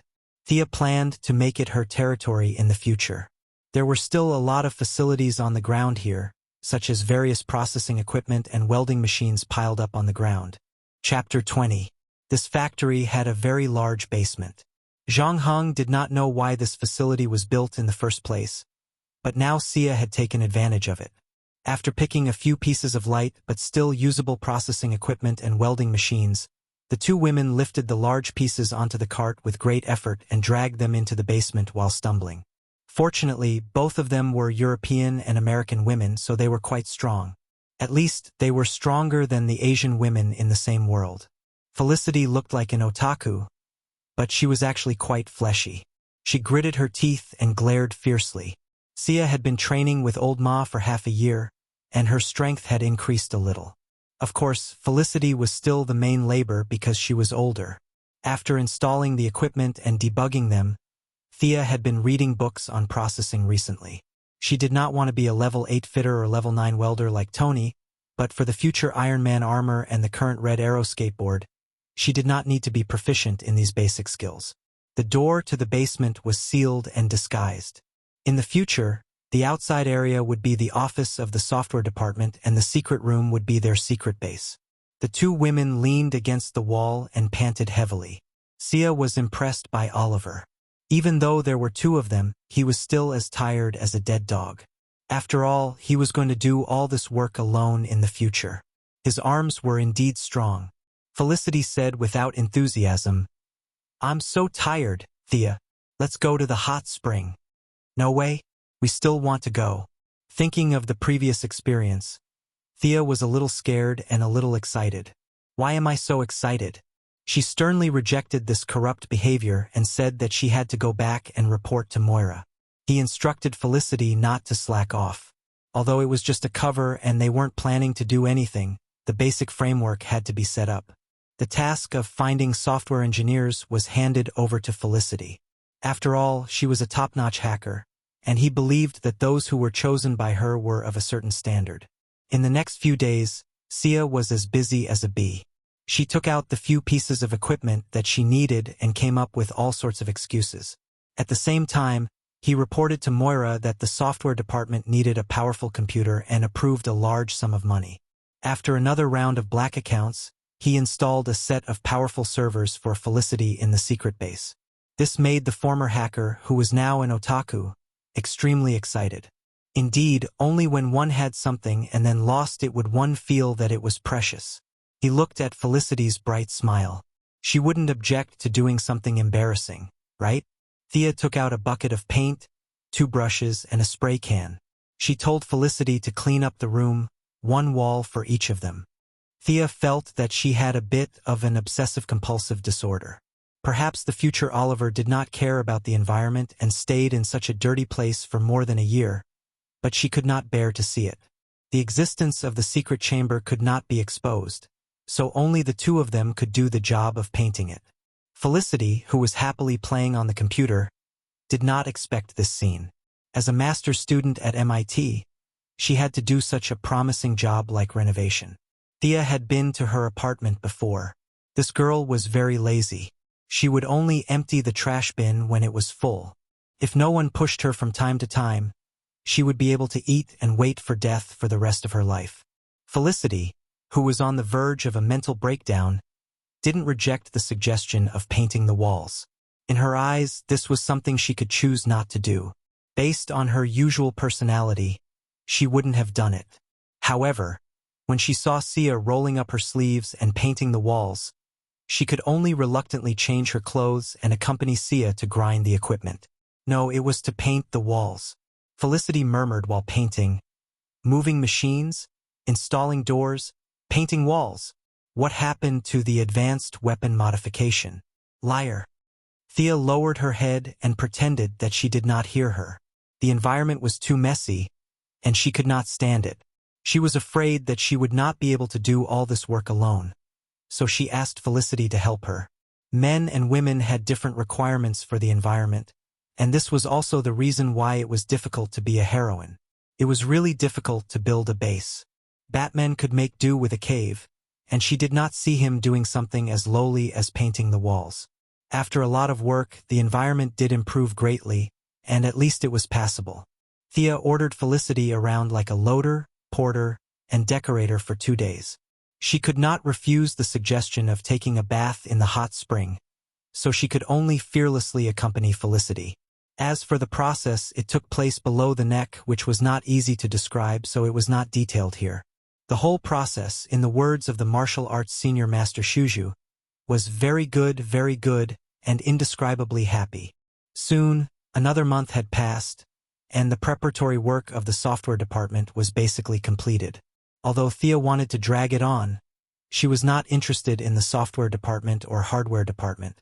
She had just started to build her own skateboard, and Felicity was also writing a new algorithm for the collection of brainwaves. Moira sternly refused her suggestion to prepare for another month, and asked her to start work immediately. The leader was determined to get on the horse immediately, so the two girls could only put down their work for the time being. Sia, the head of the department, arranged the position of deputy department head for Felicity. It sounded impressive, but in fact, There were only 3 people from the group. The others were either not strong enough or staring at the two lustfully. Who knew what they were thinking? 2 of the 3 subordinates were women, and they were average-looking, but one was skinnier than the other. The 2 of them could be blown away by a strong wind even if they were tied together. The other man spoke softly, and it was obvious that he was congenitally deficient in testosterone and had spinal edema. Thea felt that if all the bad guys were like this, she could take on 10 at a time. Thea briefly talked about the importance of the new department in the group, but looking at the surrounding environment, the empty factory, the various oil stains in the corners of the ground, and the windows rattling when the wind blew, one would know that her words were useless. Looking at the 3 weak subordinates, although they could not be compared to Malcolm, who had a city full of minions, it was at least a start. Thea said with great ambition that she would start work soon. Thea spent her first day as a minister, drinking tea and reading newspapers, because there was really nothing to do. Quinn Group started with steel smelting, and it had connections with both the underworld and the underworld. It had a group of fierce-looking subordinates, and it could be said that the process of Quinn Group's start was not glorious. For a company like this, the demand for software was infinitely close to zero. Thea wondered if she would have to sleep during the day and work at night in the future. Although she could live like this, it was too much of a waste of time. Her time was precious, and more than half of the 5 years had passed. In a daze, she got up and went to look for Felicity. The situation was completely different from when she was in the group. Thea was so busy when Felicity was sleeping. Now, Thea could not do anything. She could not set up a target in front of her 3 subordinates to practice archery, could she? If she did, her 3 subordinates would have to run away. Felicity did not have this problem at all. Her brainwave collection software was not shameful, and she could write it at any time. In fact, no one knew what she was doing. They only knew that it looked amazing. Chapter 21. By the time Thea staggered up to Felicity, the girl was operating 3 keyboards at once, sitting in a swivel chair and hammering away at them in convulsions. Thea leaned against the door frame with her arms crossed. Felicity was really focused on her work. She felt bad that Felicity was so busy with her work that she forgot to eat and sleep. "Hey, let's go get some coffee." Felicity didn't even turn her head. "Nah, I'm busy. You go play." No matter how heartless Felicity was, she couldn't just leave Felicity to work and go play by herself. She grabbed a chair and sat beside Felicity. "Take a break. I need to talk to you." Felicity stopped working and looked at her worriedly. "Don't tell me you're going to do some manual labor again? What a capitalist otaku. Just a few days of hard work and you're already traumatized." Before Zhuge Liang left the mountain, he was determined to be an otaku too. He didn't complain at all. "You're not even close." Even though Thea was complaining about the quality of education at MIT, she still said, "It's outside." She then pointed at the empty former factory building, which was now the software department's office. "Shouldn't we find something to do? As the heir, I can't not do anything." Thea said pitifully. "Then what can we do?" Felicity was trying to say, "Your company is just a former mafia company. What do you need to do with software? Haven't you been strengthening your hardware to maintain your status as an advanced company? Isn't it better to buy more sticks and brass knuckles to improve your performance?" Thea whispered, "Aren't you very good at that? Do you have any simple software that you can sell to me? That way, the people outside can get busy, and I can also report back to my superiors." Felicity tapped her left hand with her right hand and raised her small nose. "You have good taste. Just you wait." After that, he found a document from the computer and clicked the mouse a few times. The printer next to him began to work. After a while, he handed 3 sheets of paper to Thea. "These are the catalogs of my research results from university. Take a look and see if there's anything you can use. But I don't think they're very practical." His tone was passionate at first, but his voice became softer and softer towards the end. Thea looked at the pieces of paper carefully. She discovered a cruel reality. She knew every letter on the paper, but she didn't know what they meant when they were put together. What was all this? So what if you have a master's degree? Calculate the secondary ion mass spectrometry formula. Movement tracking and sexual interlocking framework agreement. string algorithm and wavelength identification method. No wonder Oliver broke up with her later on. A certain someone who dropped out of primary school lived with her, a master's student. The two of them did not have much in common. Other than those sports that they liked to watch, there was nothing else. There was no communication on the spiritual level. Thea felt that this must be the reason why the two broke up. This cruel reality told us that we had to study more. Otherwise, even the protagonist's halo wouldn't be able to keep the girl. Thea thought of a certain detail in the plot. It seemed like there was a software that could be used. She searched carefully. She clapped her hands and found it. It was this facial recognition cross algorithm. She clapped her hands, startling Thea. She turned to look at Thea as if she was crazy. "Are you okay?" I'm fine. This?" Thea pointed at the algorithm. "How far have you researched this?" "This is for hackers. Little Thea, don't use it. It will cause trouble if you release it," Felicity said worriedly. "Here's my plan. I'm not going to use it for commercial use. I'm going to develop it and sell it or give it to the police to fight criminals." "How far have you researched it? Can you accurately find the suspects?" The facial recognition software was Felicity Smoker's proudest work in the TV series. Green Arrow and The Flash were very popular in the series. In fact, it was better to use it with mobile phone positioning. However, Thea didn't want to release it. On the other hand, mobile phone positioning involved a lot of personal privacy. She was too weak to touch this minefield. This software was indeed dangerous for commercial use. However, it could be used by the police or the military to improve their reputation. After all, the Quinn Group's reputation was not good. Thea had more ambitions. If she could take over the Quinn Group, her mother could run for senator or mayor when she had nothing to do. Her family's political foundation was too shallow. Thea was very similar to the former First Lady of the United States and later the Secretary of State Xi XX in her previous life. She was good at dealing with people and had at least 90 points of political charm. It would be a waste of her talent to stay in the group. It was a little early to talk about this. However, a good reputation needed to be built up bit by bit. Maybe it would come in handy someday. At this time, Felicity also felt that Thea's suggestion was feasible. She was a very kind girl at heart, and at the same time she couldn't stand all kinds of evil. In the future, she was attracted to Green Arrow because Green Arrow's chivalrous actions influenced her, so she quietly followed Oliver for 5 years. At this time, when she heard that the software she wrote when she was a hacker could be used to fight criminals, she was very happy. The two discussed for a while and finally decided that Felicity would provide the first version of the facial recognition algorithm. Thea would buy her algorithm in the name of the group and give it to the software department to develop. It would be stated that it was not for commercial use. The specific price would be estimated by the group. At first, Felicity didn't want the money. However, Thea cruelly exposed her rotten behavior of changing 3 sets of clothes a day and changing a pair of earrings a day. This made her realize the importance of money to her.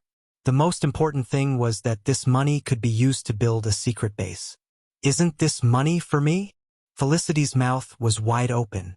She always thought that Thea persuaded her to give her more money. Although she said no, in fact, she was thinking about how to spend the money after getting it. "Ahem, it's for you. At least most of it is." Thea was also a little embarrassed. Moira could turn a blind eye to other people, but she was too strict with her own daughter. The amount of money she handled was too little, so she did not even have the chance to blackmail her. The Red Arrow skateboard looked simple, but there were too many places to spend money on. Now that there was a heaven-sent opportunity, she had to take as much as she could. After persuading Felicity, Thea went straight to the CEO's office without stopping. She saw Moira bragging about the advancement of facial recognition and vaguely pointed out the importance of giving it to the police to improve their image. Moira's awareness was unusually high and she immediately understood Thea's intention. There was no need to discuss this matter at all. No one would refuse to improve their image. She approved 1 million yuan in funding. As for how much money her daughter gave to Felicity in private, she didn't ask. She also knew that her daughter had recently made a good friend. In her opinion, This was a good sign for Thea's normalization. The matter between her and Walter could gradually be put on the agenda. Chapter 22. Felicity was in charge of the facial recognition software. She was tasked with leading a team, which was actually her 3 subordinates, to develop the first version and hand it over to the police. Why the first version? Felicity did not understand why they did not use the best version. Didn't they say they were going to fight crime? If they gave them the best version, they would not be able to continue working with the police. The hammer business was never Thea's goal. She needed to maintain a long-term friendly relationship with the police. As the police continued to work with the Quinn group, their image would naturally improve. Of course, Thea could not say this to the righteous Felicity. She explained another reason. If we give them the best version, they will definitely suspect us of using this software to do illegal things. Don't tell me you didn't do it? It was obvious that she had done it before.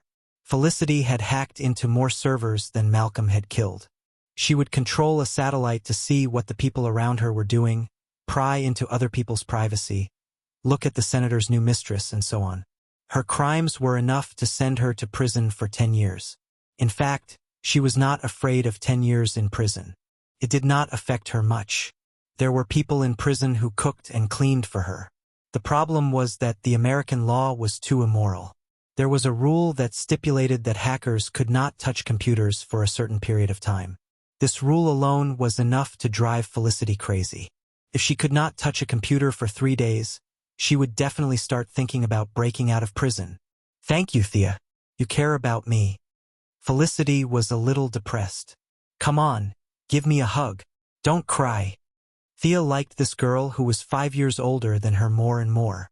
Although she was a little silly, she was pure, kind, and had a sense of justice.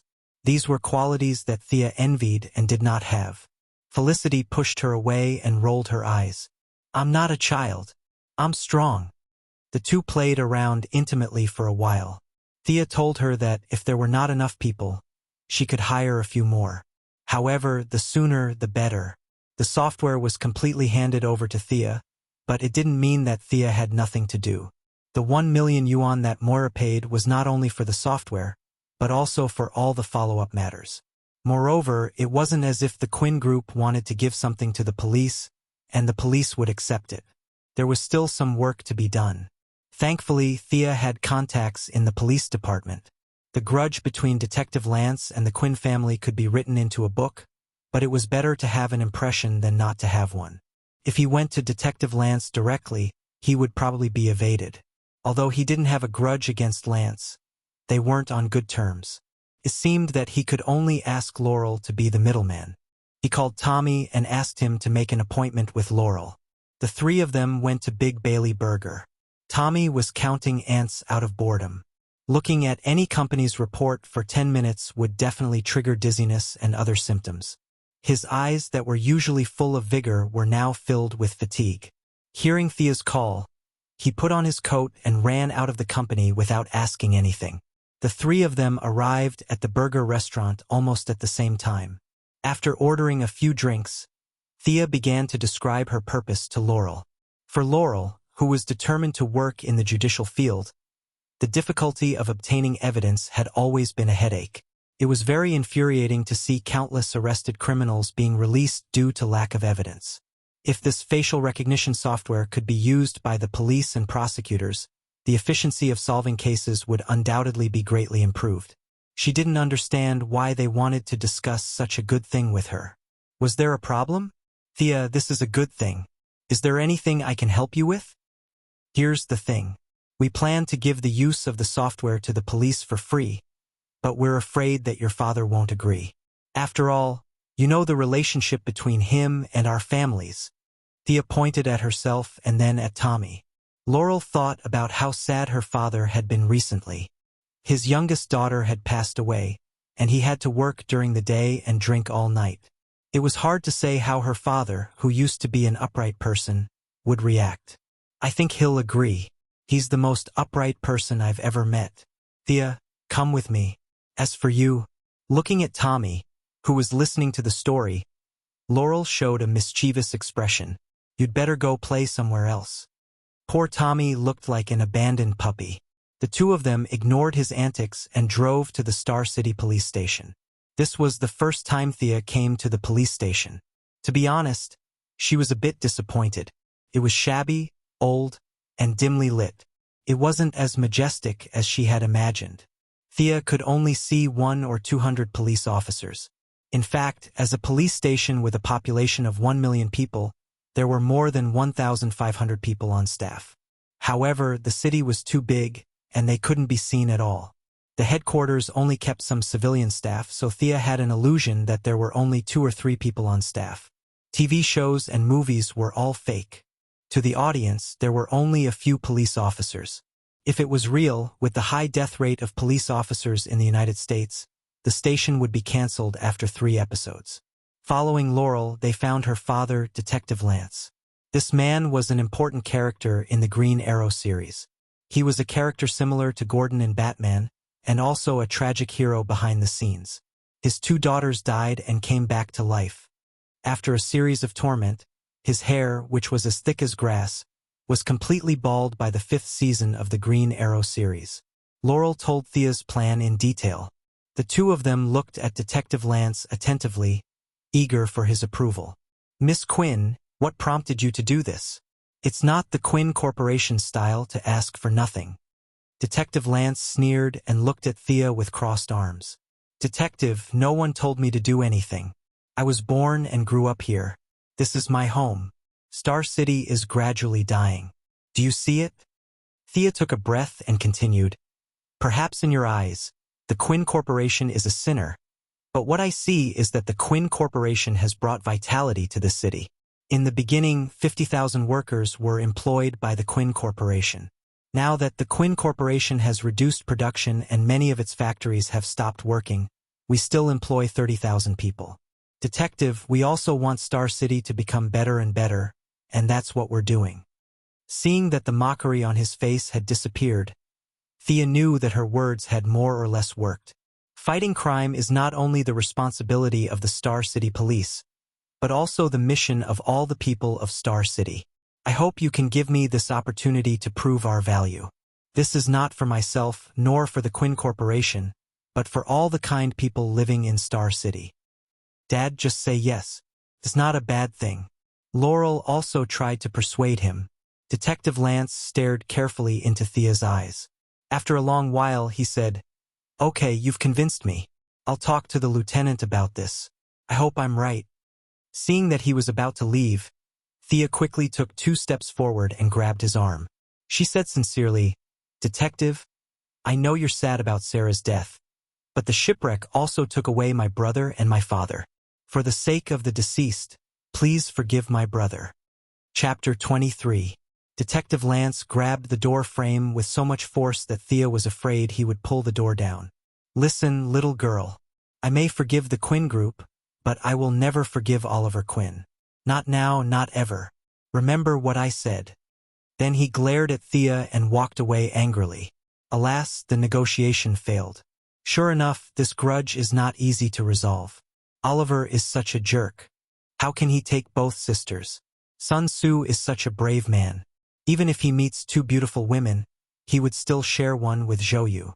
What you did made me, his sister, lose face. Although she did not achieve all the expected results, at least Lance did not oppose the cooperation with the Quinn Group, which was a victory. Currently, there was a lieutenant above him, but that person had a very good personal relationship with him. He did not ask about the daily affairs of the Star City Police Department and only focused on the management of the department. Therefore, Lance was basically responsible for the Star City Police Department. This grudge had to be resolved as soon as possible. Otherwise, one day, Lance would feel uncomfortable and flip the table, and Thea's face project would be ruined. At the same time, she had to rescue Sarah as soon as possible. As long as Sarah came back, all the grudges could be resolved. At least, the conflict with the Quinn Group would be resolved.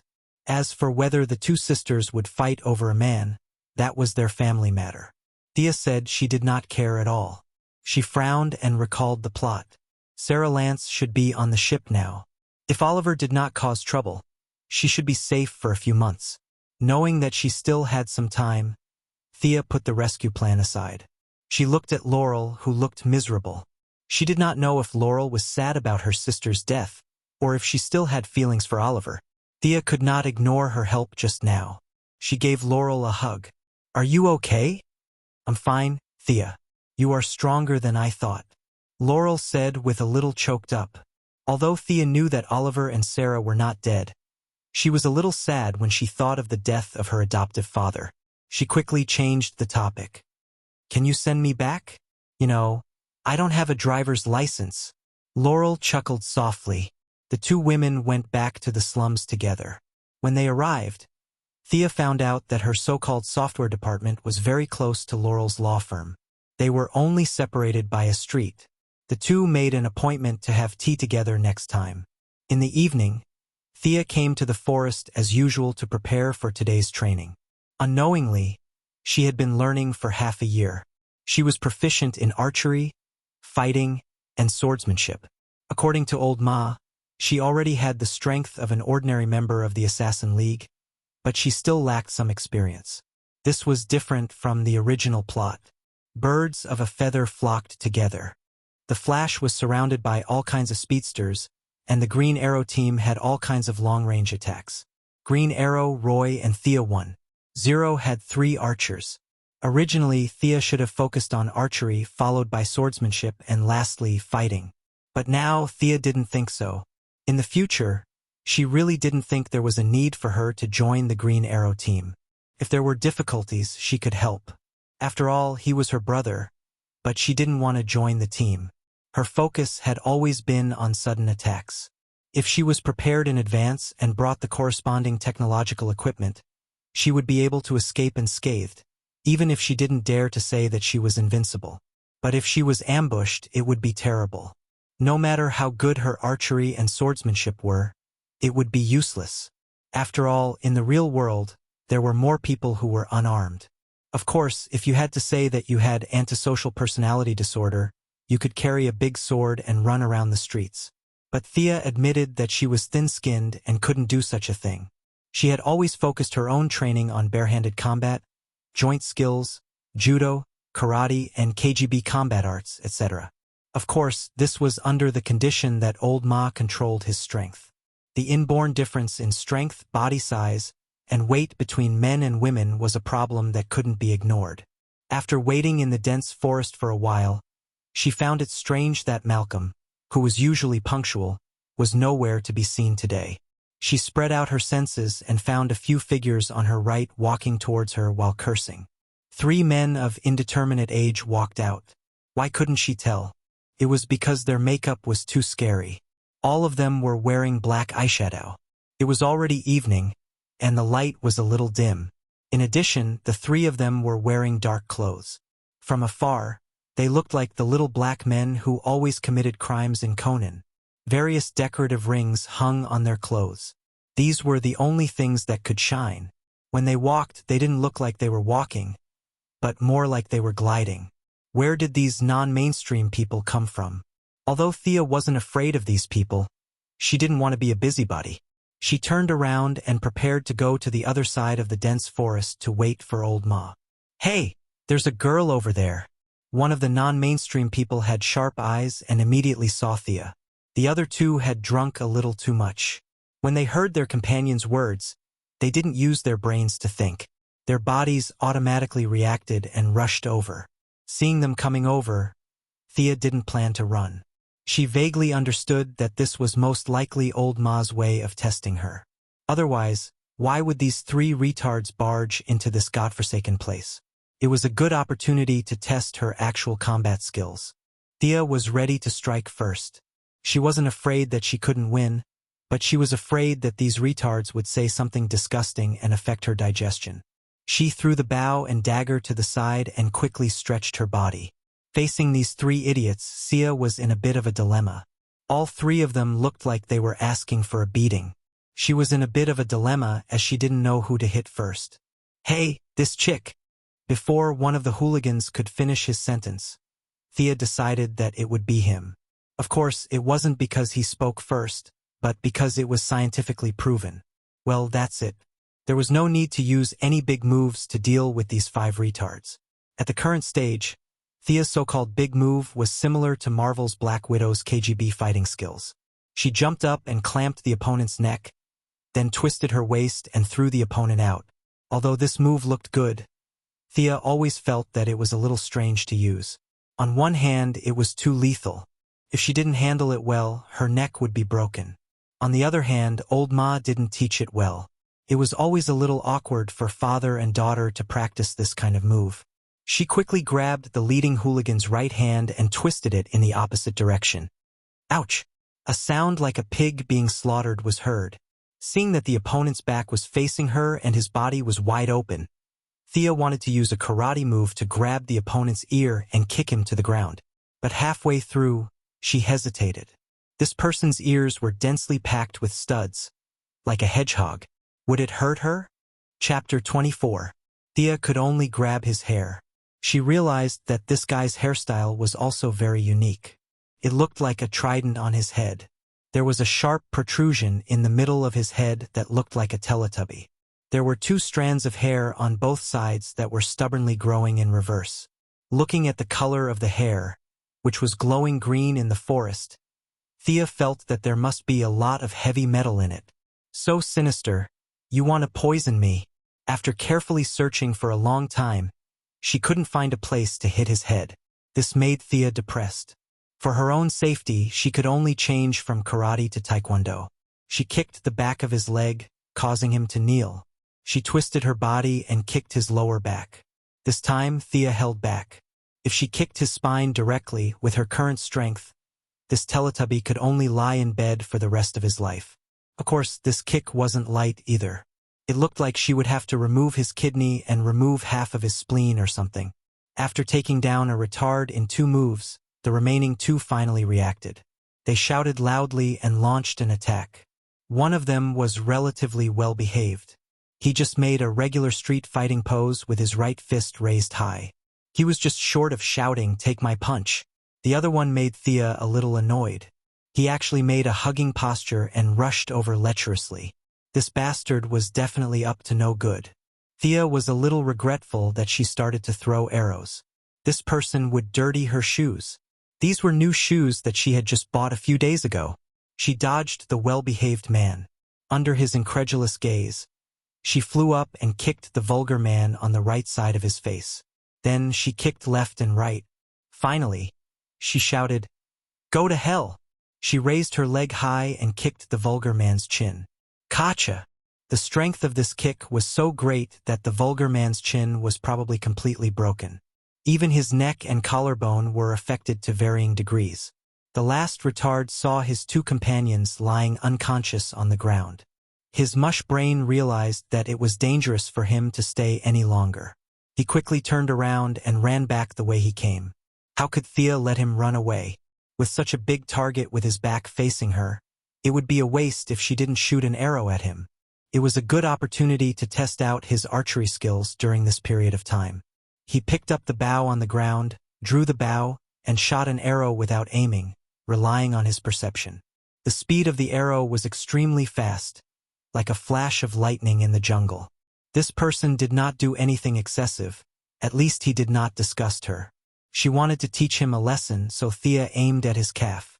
If it was treated well, he would be able to walk with crutches in 3 months. Clap, clap, clap. Malcolm, still in his black arrow outfit, said in a hoarse voice, "Well done. It seems like you've learned almost everything I know. But why didn't you kill them? They're not good people. Aren't you afraid of them taking revenge on you in the future?" Ever since Thea guessed that he was going to test her, she had been thinking about this question. To kill or not to kill had always been the eternal theme of all kinds of Japanese romance novels. This theme could be discussed for 3 days and 3 nights. Most of the righteous people insisted on not killing, and the representative characters were Batman and the Flash. There were also those who initially wanted to kill but eventually gave up, such as her brother Green Arrow. But in the end, they chose not to kill, or rather, not to kill in the future. Whether or not to kill was an important dividing line between a hero and a villain. Those who crossed the line were villains, and those who did not were heroes. Naturally, Thea could not explain the hero's theory to a villain like her father. She could only borrow and slightly modify Batman's theory to fool her father. She pointed at the first Teletubbies and said, "The one over there is leaning against the tree and vomiting blood. He's currently suffering from subacute hemorrhage and spinal edema. If he doesn't enter the operating room immediately, the pressure on his internal organs will increase, causing his spleen to rupture, kidney failure, and visceral mucosa to fall off."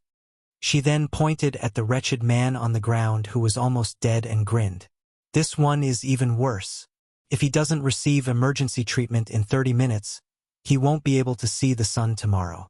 Even if he receives treatment in time, he'll be bedridden for the rest of his life.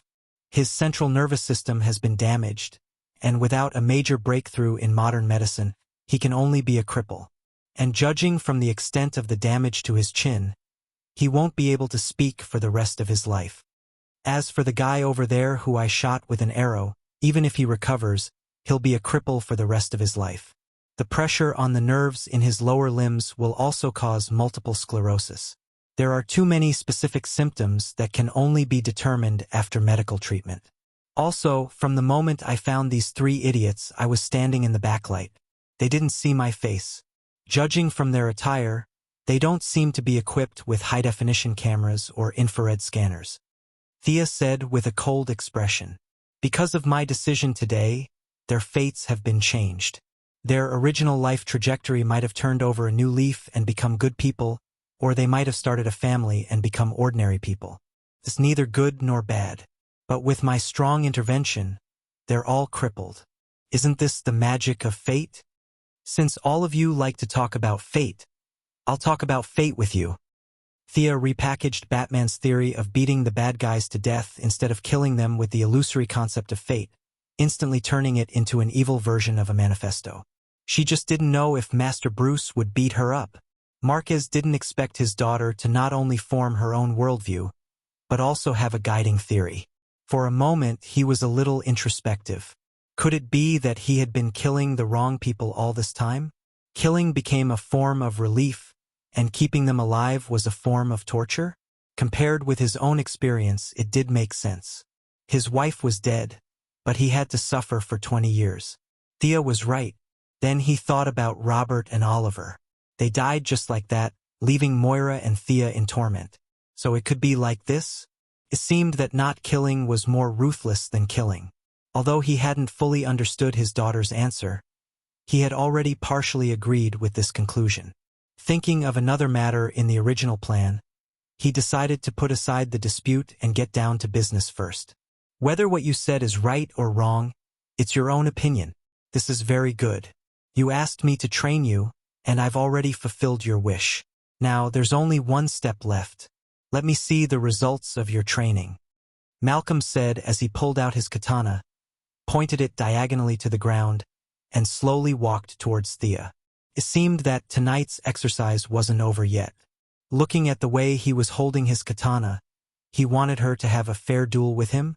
What a joke, her biological father was much stronger than a hooligan. Thea didn't dare to be careless. She drew her bow and took the initiative to attack with her powerful perception. Chapter 25. Malcolm was getting more and more confused about his illegitimate daughter. His original plan was for the two of them to have a hearty battle, where he would defeat her with absolute superiority. This would make her realize her own shortcomings, and at the same time, keep her motivated to move forward. It was a perfect plan, so why did it change? When Thea's arrow came flying at him, Malcolm realized that he had made a huge mistake by not bringing his bow. He could only defend himself against ranged attacks. Wielding his sword with both hands, he kept deflecting the arrows, dodging and blocking them. Only after the rain of arrows had passed did he realize that Thea had disappeared. What the hell? Which one of us is trained by the Assassin League? Why are you trying to ambush me? Malcolm knew that Thea was still nearby, but his perception was not as good as hers, so he could only constantly change his footsteps to guard against possible attacks. The situation was slightly disadvantageous for him. He could only hope that his daughter was young and impatient. As long as she launched the first attack, he would be able to equalize the situation with his combat skills, or even defeat her. The two began to compete in patience. Sia was currently hiding behind a tree, silently looking at Malcolm's shoulders and feet. She did not dare to stare directly at him because at their level, they would more or less have a conditioned reflex against hostile gazes. She roughly calculated Malcolm's perception range, and it should be about 8 meters. She was currently in a 15-meter range. In terms of perception, she was in a state of complete suppression. She circled around 20 meters behind him and shot an arrow from afar. With a flash of his sword, the arrow was cut in half. Malcolm quickly ran in the direction of the arrow, but when he got closer, he realized that Thea had disappeared again. No, I can't continue like this. I'm not young anymore. A few more rounds and I'll run out of energy. Malcolm turned around to retrieve his bow. As long as he had a bow and arrow, he would not be afraid of her harassment. He could even counter her arrows with arrows and suppress her. After all, Thea's archery skills were far inferior to his. How could Thea let him do as he wished? When he was only 3 steps away from the bow, she quickly shot out 2 more arrows. One of the arrows was aimed at the weapon on the ground. As long as he stretched out his hand, he would definitely be shot. The other arrow was aimed at the ground where he was currently standing. He couldn't move forward or stay where he was, he could only retreat. After that, the two of them played like a game. No matter which direction Malcolm ran in, Thea would always be able to find the shooting range first. Whoosh, whoosh, whoosh. 2 shots were fired, and Malcolm would have to obediently return to his starting position. Then the cycle repeated itself. Malcolm was so angry that his teeth hurt. Where did they learn these tactics from? I just want to have a good fight. Why is it so hard? After being forced to retreat for the 5th time, he had more or less grasped Thea's pattern. This time he had to get the bow. Whoosh, whoosh. 2 sharp arrows were fired at him. Malcolm was highly focused. He quickly threw out the katana in his hand, deflecting the arrows that were aimed at the weapon pile. At the same time, he rolled forward and dodged the arrow that was aimed at him. He was secretly happy that he had the bow. Now, all he had to do was counterattack, and the situation would be completely reversed. Just as he was thinking about this, he suddenly felt a presence locking onto him. What's going on? He quickly turned around and saw Thea approaching him at lightning speed. It was as if she was gliding. Ah! Thea shouted. She had never felt so good before. It was as if every cell in her body was cheering. With a dagger in her left hand and a katana in her right, she pounced on Malcolm like a cheetah.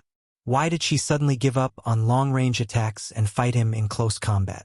Malcolm quickly realized that he had made a low-level mistake. She had run out of arrows. He had forgotten to calculate the number of arrows. He only thought that she could continue shooting. This also explained why she maintained such a high rate of fire. She was exerting psychological pressure on him so that he would not be able to calculate the number of arrows. After shooting the last arrow, she did not even look at the result before rushing out with all her might. This was similar to sprinting, where the sprinter was able to cover a large distance ahead of the normal starting point. Sia was currently in this state. When she was within 10 meters of the two of them, Malcolm realized that he had been tricked. What was even more tragic was that he had miscalculated and thrown his katana away. Looking at the katana that was stuck in a tree trunk in the distance, Malcolm felt that the katana was mocking him. Damn it! He had made so many stupid moves today. Was he really getting old? Old age aside, Thea was already in front of him like a gust of wind. The dagger in her left hand stabbed straight at him and the katana in her right hand slashed diagonally. Was he supposed to use the bow to block? A recurve bow was tough. It was not that it could not be blocked, but it was not convenient to use. Furthermore, the bow was not lethal. He wanted to draw an arrow and force Thea to retreat, but he could not find the opportunity. Every dog has its day. He had hoped that the two of them would fight in close combat, but when it was time to fight, he realized that he had already thrown his katana away. How could the word miserable describe it? As Malcolm continued to parry and block, although it was extremely difficult for him to do so, as he displayed his powerful melee combat skills, he slowly gained a foothold. Although Sia had been running circles around him previously, she had actually used up a lot of her stamina.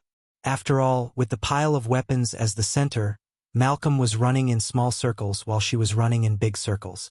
As the battle heated up, the weakness of a woman's innate lack of strength and stamina slowly revealed itself. Knowing that she would lose if she continued like this, Thea decided to take a risk. She threw the dagger in her hand at Malcolm's face like a flying dagger. Just when Malcolm thought that he was gradually gaining control of the situation, he suddenly saw the dagger flying towards his face. Subconsciously, he raised his bow. When the two weapons collided, he realized that the dagger did not have much strength. Knowing that it was going to break, Thea lowered her body and slashed at his ribs with both hands. Danger! He could not dodge this move. The only weapon in his hand was the bow. He was now wide open. In the face of this ruthless move, he could only twist his waist and try to reduce the damage caused by the blade. At the same time, he threw away the bow with his right hand and used the force of twisting his waist to punch Thea in the face with his left hand. With a muffled thud, Thea was knocked back 2 steps. Blood flowed down from the corner of her mouth. She didn't pay attention to her injury at all. Instead, she carefully observed the result of her battle and smiled proudly. Ha! Black Arrow, you're injured. The wound looks about 10 centimeters long. Can you still use the strength of your waist? Can you still run at full speed? You told me before that it's better to hurt your legs than to hurt your waist. You've always wanted me to beat the enemy until they lost their mobility. That's not wrong, but do you still think so now? That's so unfair. I didn't say that. How could a former billionaire say something like that? Ninja Master said that there was no need to mention how depressed Malcolm was right now. He was injured. He was injured by his daughter, whom he had been learning from for half a year. Given his personality, he would not say that he was not a man who relied on schemes and tricks. Although he was a little aggrieved, he was full of pride. Ninja Master was DC's #1 gardener? The one he taught was not bad either. Chapter 26. It seemed that the two were once again in a state of chess, but the situation was completely different from before. Malcolm was currently unarmed and could only attack with punches and kicks, which he was not good at. Furthermore, his waist had been hit, which affected his overall speed and strength. Thea was also hit by a punch. Half of her face was swollen, and blood was dripping down her chin, leaving a small pool on the ground. It looked terrible, but it was actually bleeding from the mouth, which had little impact on her combat effectiveness. Furthermore, she was now armed with a katana, so she had a good chance of winning against Malcolm. Thea held the katana above her head with both hands and slowly approached Malcolm. This was the starting stance of Italian swordsmanship. It was about not moving, but when it moved, it was about striking like a thunderbolt. Although the rule was to use a two-handed sword, a katana could also be used. Malcolm stared at his daughter's shoulder as she approached. If he was in good condition, he might be able to block the attack with his bare hands. But now his ribs were aching. Although he used his muscles to clamp the wound, blood was still flowing out. In just a short while, his pants were already stained red. He decided to attack, but he could not rush forward recklessly. He used a little trick, pretending to charge forward. Thea fell for it and slashed her katana at his shoulder like a thunderbolt. But she did not expect that Malcolm would immediately twist his waist and take a step to the side. He walked to Thea's right hand and hit her wrist with all his might. The attack could not be taken back. Thea had also experienced Malcolm's frustration when he had used up all his moves. She could only abandon her saber and turn around to defend against the incoming punch. But in order to prevent her weapon from being used by Malcolm, she finally exerted a little force and threw her saber out of the battle circle. Then, the two began to exchange punches and kicks. Punches and kicks had always been the focus of her training. Both of them were able to maintain a stalemate, let alone now. Her initial plan was to use her strength to attack his weakness. Now she had achieved her goal. As for the daily training, why not have a fair battle between knights? Thea could only say sorry. I'm a woman. I can't be a knight. There is only one Artoria. That was definitely not him. As Thea unleashed her full power, Malcolm could only barely defend himself. The wound under his ribs could no longer be clamped shut due to the force exerted. Blood gushed out like a fountain. He knew that he was going to lose. If this was a battle of life and death, he might have been able to take Thea down with him, but there was no need to do so now. He jumped out of the battle circle and gestured for her to stop. He said in a hoarse voice, "Very good. I've taught you everything I can. I hope you don't waste your talent. You can leave now. Don't come looking for me again." Thea looked at his wound and knew that it was just a flesh wound. With so many ancient secret recipes that he had stolen from the ninja masters, he would be able to recover after taking a few medicines. At the same time, he sighed in his heart. Our beginner class can be considered to have graduated, right? He bowed slightly and said, "Thank you for your guidance. I will always remember these 100 days. Thank you." After that, he picked up his weapon and walked out of the forest. What about the 3 idiots on the ground? It was good enough that he didn't kill them. Did they expect him to call for a doctor to save them? Master Batman had always beaten people half to death and hung them in front of the police station. When had he ever called for a doctor? According to the universal values here, it was their fate to live or die. Malcolm's straightened body bent a little as he watched his daughter leave.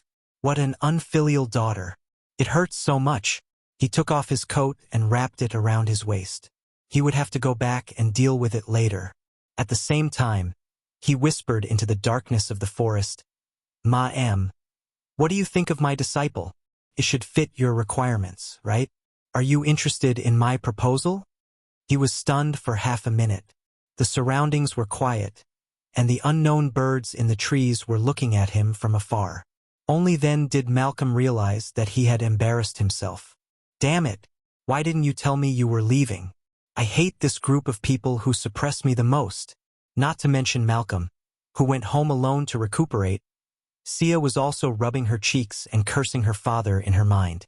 That punch was too hard. She wondered if it would affect her beautiful face. Even if you hit someone, you shouldn't hit their face, let alone the face of a beautiful woman like her. This old man deserved to be a bachelor for the rest of his life. At the same time, she was excited about her blood boiling during the battle. Although her father's words were harsh, she was indeed a natural warrior. Even after the battle ended, she was still immersed in that state.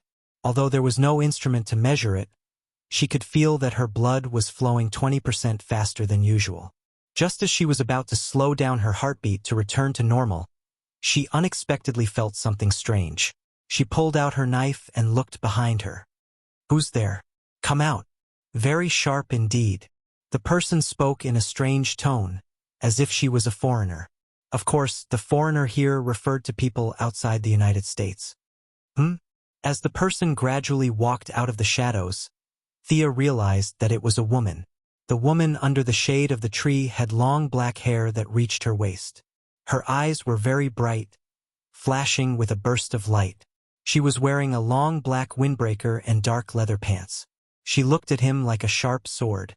Thea, who thought that she knew the plot well, was a little dumbfounded. Who was this? Judging by her amazing aura, she definitely wasn't a nobody. Thea was in a bad state, and she couldn't fight with her anymore. Thea was a little wary. "Who are you? What do you want from me?" "You can call me Shiva or Madam Shiva. Originally, I was asked by someone to teach you more fighting skills. But after watching your fight just now, I admire you for being able to force your opponent to a draw even when your strength, experience, and technique are inferior to your opponent. You are a very good person. Are you willing to be my disciple?" The mysterious woman spoke in a strange foreign accent. Madam Shiva? Which village did this person come from? Thea could only be sure that she wasn't a character from Green Arrow Lightning. Judging from her aura, it was as if she was looking at a sword, but she didn't look like a superpower.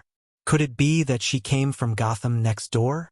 She heard that she was asked by someone. This was easy to guess. Other than Old Ma, there couldn't be anyone else. Felicity couldn't have found someone to teach her, right? Should she accept? This woman gave off the feeling of ice, coldness, and destruction. None of these words were synonymous with helping others. This person was definitely not a righteous hero. Was she going to accept the teachings of a villain? After thinking about it, it wasn't a big deal. Old Ma is also a villain, and he taught me well, didn't he? But there were still some questions that she had to clarify. What are you going to teach me? You have a good foundation. I want to teach you the essence of fighting and train your senses, Madame Shiva said casually. She wondered if Old Ma would be so angry that his blood pressure would rise if he heard this. His teachings were just a foundation in her eyes? Are you better than him? Thea was a little interested in this woman. Chapter 27. Thea thought about it carefully. Since she had nothing to lose, she decided to learn from her for a while. Besides, it was always more convenient to have a female teacher. Although she did not care about trifles, it was too awkward to learn from her father. She nodded valiantly and said, "Yes, ma'am. I'm willing to learn from you." "Very good. Find me at this address tomorrow morning. I'll give you this bottle of medicine too. It will reduce the swelling quickly." Ms. Shiva's expression was a little strange. She handed Thea a note and a bottle of medicine and disappeared with a whoosh. At this moment, the only thing that echoed in Thea's mind was the sentence, "It will reduce the swelling quickly. My face is swollen." She touched it and said, "Ouch!" It hurt, but the feeling on her hand proved that it was swollen. Her image was completely ruined. Her valiant tone just now coupled with her image was so stupid. She could not go home looking like this. Moira was going to go crazy if she saw this. She could only find a place where no one was around and apply the ointment on her face. She hoped that this miracle medicine would reduce the swelling. After waiting for 10 minutes, she knew that she was overthinking. There might be a miracle medicine, but it was definitely not the one in her hand. Her face was still burning with pain. It seemed that she could only stay at Felicity's house for a night. She just hoped that she would not be too curious. But how could that be? "What? Thea, what happened to you? Did you meet a bad guy? Do you want to take some medicine? What if you have?" Felicity was as kind as always. When she saw Thea's dirty face, ragged clothes and swollen face, she immediately came up with a lot of scenarios in her mind. She was so anxious that tears came out of her eyes. At first, Thea felt that her friend was concerned about her and her heart was warm. However, the more she listened, the more she felt that something was wrong. "Why would I take medicine? What's wrong with me?" She patted her friend's head angrily and said, "What are you thinking? I fell while practicing martial arts." Thea and Felicity had talked about practicing martial arts. After all, they were now in a team. She knew that Felicity was a hacker and Felicity knew that she was practicing martial arts. Both of them were relieved. Although her tone was sincere and her expression was touching, a master's degree from MIT was not that easy to fool. "Did you fall?" Felicity shook her head lightly. She took out her tablet and hacked something into it. She pulled out a bunch of pictures and pointed at them. This, and this. These are the ones that fell. You obviously got hit." Knowing that she couldn't fool him, Thea had no choice but to tell the truth. "I didn't stop for a moment during the training. It's just a minor injury. My teacher was also hit by my knife." "How dangerous!" Felicity muttered. Thea cursed in her heart. This is only the beginning. Didn't you see how Yao Fei trained Oliver? Master Yao shot an arrow the moment he saw Oliver. From the back to the front, it was like an open hole. In the future, when Oliver trains Roy and Barry, he won't talk nonsense either. "Eat my arrow first." His father's training method was much gentler than his. Both of them had previously discussed how to defend themselves if they were caught off guard. For the heiress of a large corporation like Thea, strengthening herself was always better than carrying high-tech weapons. Women gave the impression that they were weak and powerless. In this DC world, they were the main targets of robbers, bandits, cultists, and all kinds of villains. If Thea appeared in public frequently, turning herself into a weapon would be her only choice. Wearing an evening gown with a gun strapped to her thigh was the image in anime. In reality, no one would dress like that. If the skirt was too short, it wouldn't cover it. If the skirt was too long, it wouldn't be easy to hold it. Looking at Felicity taking care of her like a gentle sister, Thea didn't expect her to have some experience in dealing with external injuries. She gently applied the ointment on the swollen parts of her face. She felt that her skills were much better than what she did in the woods. She sighed in her heart. Tell me the truth. Are you really okay? However, as soon as she spoke, Thea felt that the gentle sister had disappeared 8,000 miles away and the heartless girl had returned. You idiot! I'm strong. I can take on 100 people like you. I don't believe you. Let me check. Hey! Don't touch it. Meanwhile, Malcolm staggered back to his house while clutching his old waist. He applied some ointment made by the ninja master. The ninja master had lived for more than 800 years. Not only was he proficient in martial arts, but he had also reached the pinnacle of all fields. Based on his knowledge, he could have obtained at least 50 doctorates. In the original plot, Yao Fei's herbs could cure all kinds of diseases and poisons. It was the ninja master who taught him how to cultivate herbs. The ointment that Malcolm applied on himself was made by the ninja master himself. After applying the ointment and bandaging his wounds, he found tonight's encounter a little funny. He wanted to spar with Thea to keep her motivated, but he didn't expect her to bleed all over the floor. However, he was still very proud of his daughter's ruthlessness. He didn't know that Thea's face was swollen and she was about to stab him in the back. That was how he got the wrong impression. He unintentionally glanced at the table and found a note. I agree to your request. Remember to transfer the money as promised. There was no signature. Malcolm sneered and tore the note into shreds. This woman was obsessed with money.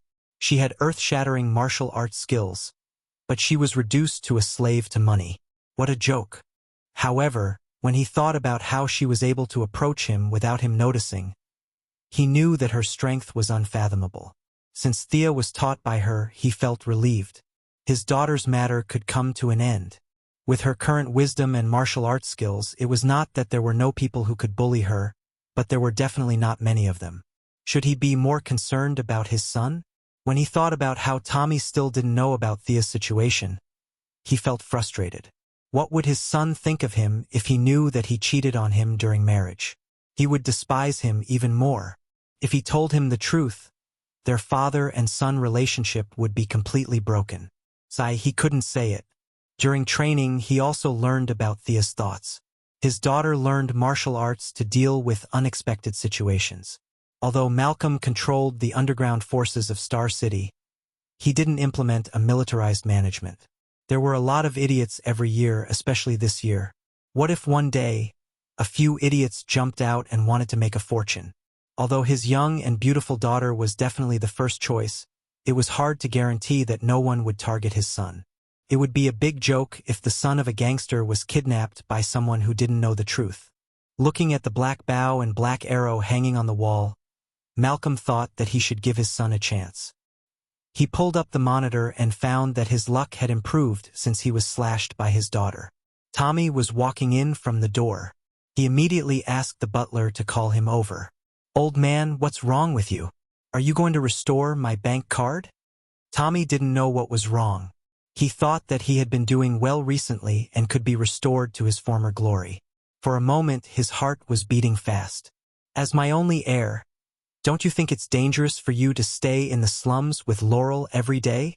Malcolm always felt that he wasn't on the same channel as his son. He planned to talk to him nicely, but the tone of his first sentence was a bit unfriendly.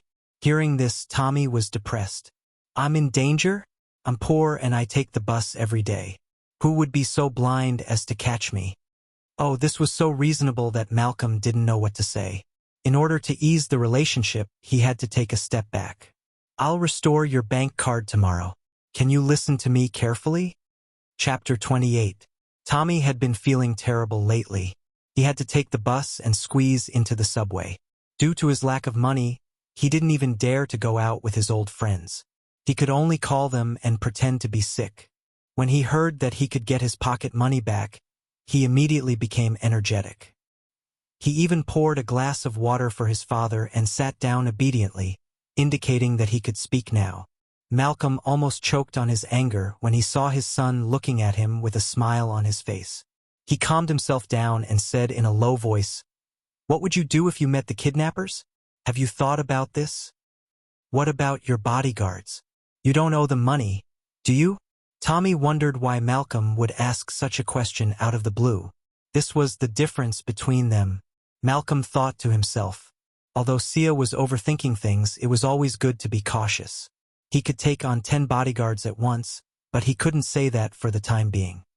If you're with Laurel, you don't want bodyguards following you around 24 hours a day, do you? Of course. No one would be happy if their bodyguards were watching them while they were doing sports. Tommy lowered his head and thought for a moment. He wasn't stupid. In fact, he was very smart. He knew that his father was implying something. Biting his lip, he asked, "What are you trying to say? You need to be able to protect yourself at any time, anywhere. You want me to carry a weapon with me?" Tommy thought that he understood what his father meant. "No, you need to be trained." Malcolm shook his head and said solemnly, "Ha ha." Tommy laughed. Seeing that Malcolm was not joking, he became serious. "You're not joking? You want me to go through combat training? Like the special forces?" Old Ma didn't answer his question. Previously, they hadn't talked much. Today, he had analyzed his son's current psychological state and understood his weakness. Things were much easier now. "You also want to protect Laurel when the crisis comes, right?" Old Ma asked. Tommy nodded immediately. What man didn't want to protect his woman? "You don't have to go to the company tomorrow. I can train you so that you have the strength to protect your woman." Malcolm had been hanging out with Thea for more than half a year. He had heard a lot of unintentional complaints from Thea, and he had a certain understanding of the so-called hero's desire to protect. When Tommy heard the first sentence, he knew that he didn't have to go to the company to suffer. He was ecstatic. When he heard the second and third sentences together, he felt a sense of mission. He had to protect Laurel. After a few seconds, she finally understood the meaning of the second sentence. "You're training me? You can do that?" Tommy squinted at his father. "Aren't you a businessman?" No matter how one looked at him, he was just an ordinary person. Malcolm, who had a lot of experience in teaching, knew that it was not the time to talk nonsense with Tommy. Copying the way he taught Thea, he took out a bag of tennis balls and handed it to Tommy. "Throw them into the air. I'll take care of the rest." However, the first lesson did not go well. Tommy did not think at all. He was still thinking about the fact that his father knew martial arts. He still held the tennis ball, but he threw the whole bag out. Looking at the tennis balls flying all over the sky, how the hell am I supposed to shoot? Old Ma's heart was on the verge of breaking down. He could only continue to order, "Pick it up. Throw them one by one." Tommy was stunned by Old Ma's superb shooting skills. When Old Ma asked him if he wanted to learn, Tommy asked the question that Oliver wanted to ask when they were on the deserted island a while ago. "Why don't you use a pistol?" Malcolm now understood how Yao Fei felt. Why was he so stubborn? Look at his daughter. She didn't have so much nonsense to say. He wanted to say that a pistol was useless against him, but he was not Thea. His perception was not good enough. Besides, he was old. A pistol at close range could still cause damage to him. He could only quote the ninja master, "A pistol is a tool for the weak." He regretted it as soon as he said it. He should not have said it. Looking at Tommy's expression, he knew that he did not understand the meaning of his words at all. He could only explain, "After my training, you can effectively dodge bullets, or make a move to dodge the moment the gunman raises his gun." As if listening to a fairy tale, Tommy asked, "Can you do it?" What else could Malcolm say? He could only brace himself and say, "Yes, I can do it." At the same time, he muttered in his heart, what if Tommy asked him to try it out? Should he say that he was injured and could not perform at his usual level? Although Tommy was curious, he did not have the conscience to let his father try it out. He nodded and said, "All right, I'll believe you for now. How do you train? Where do you train?" Malcolm thought about it for a while. Forget it, he decided to continue as usual. The lessons in the forest could not be stopped. He would return to his position as a teacher and teach another batch of students.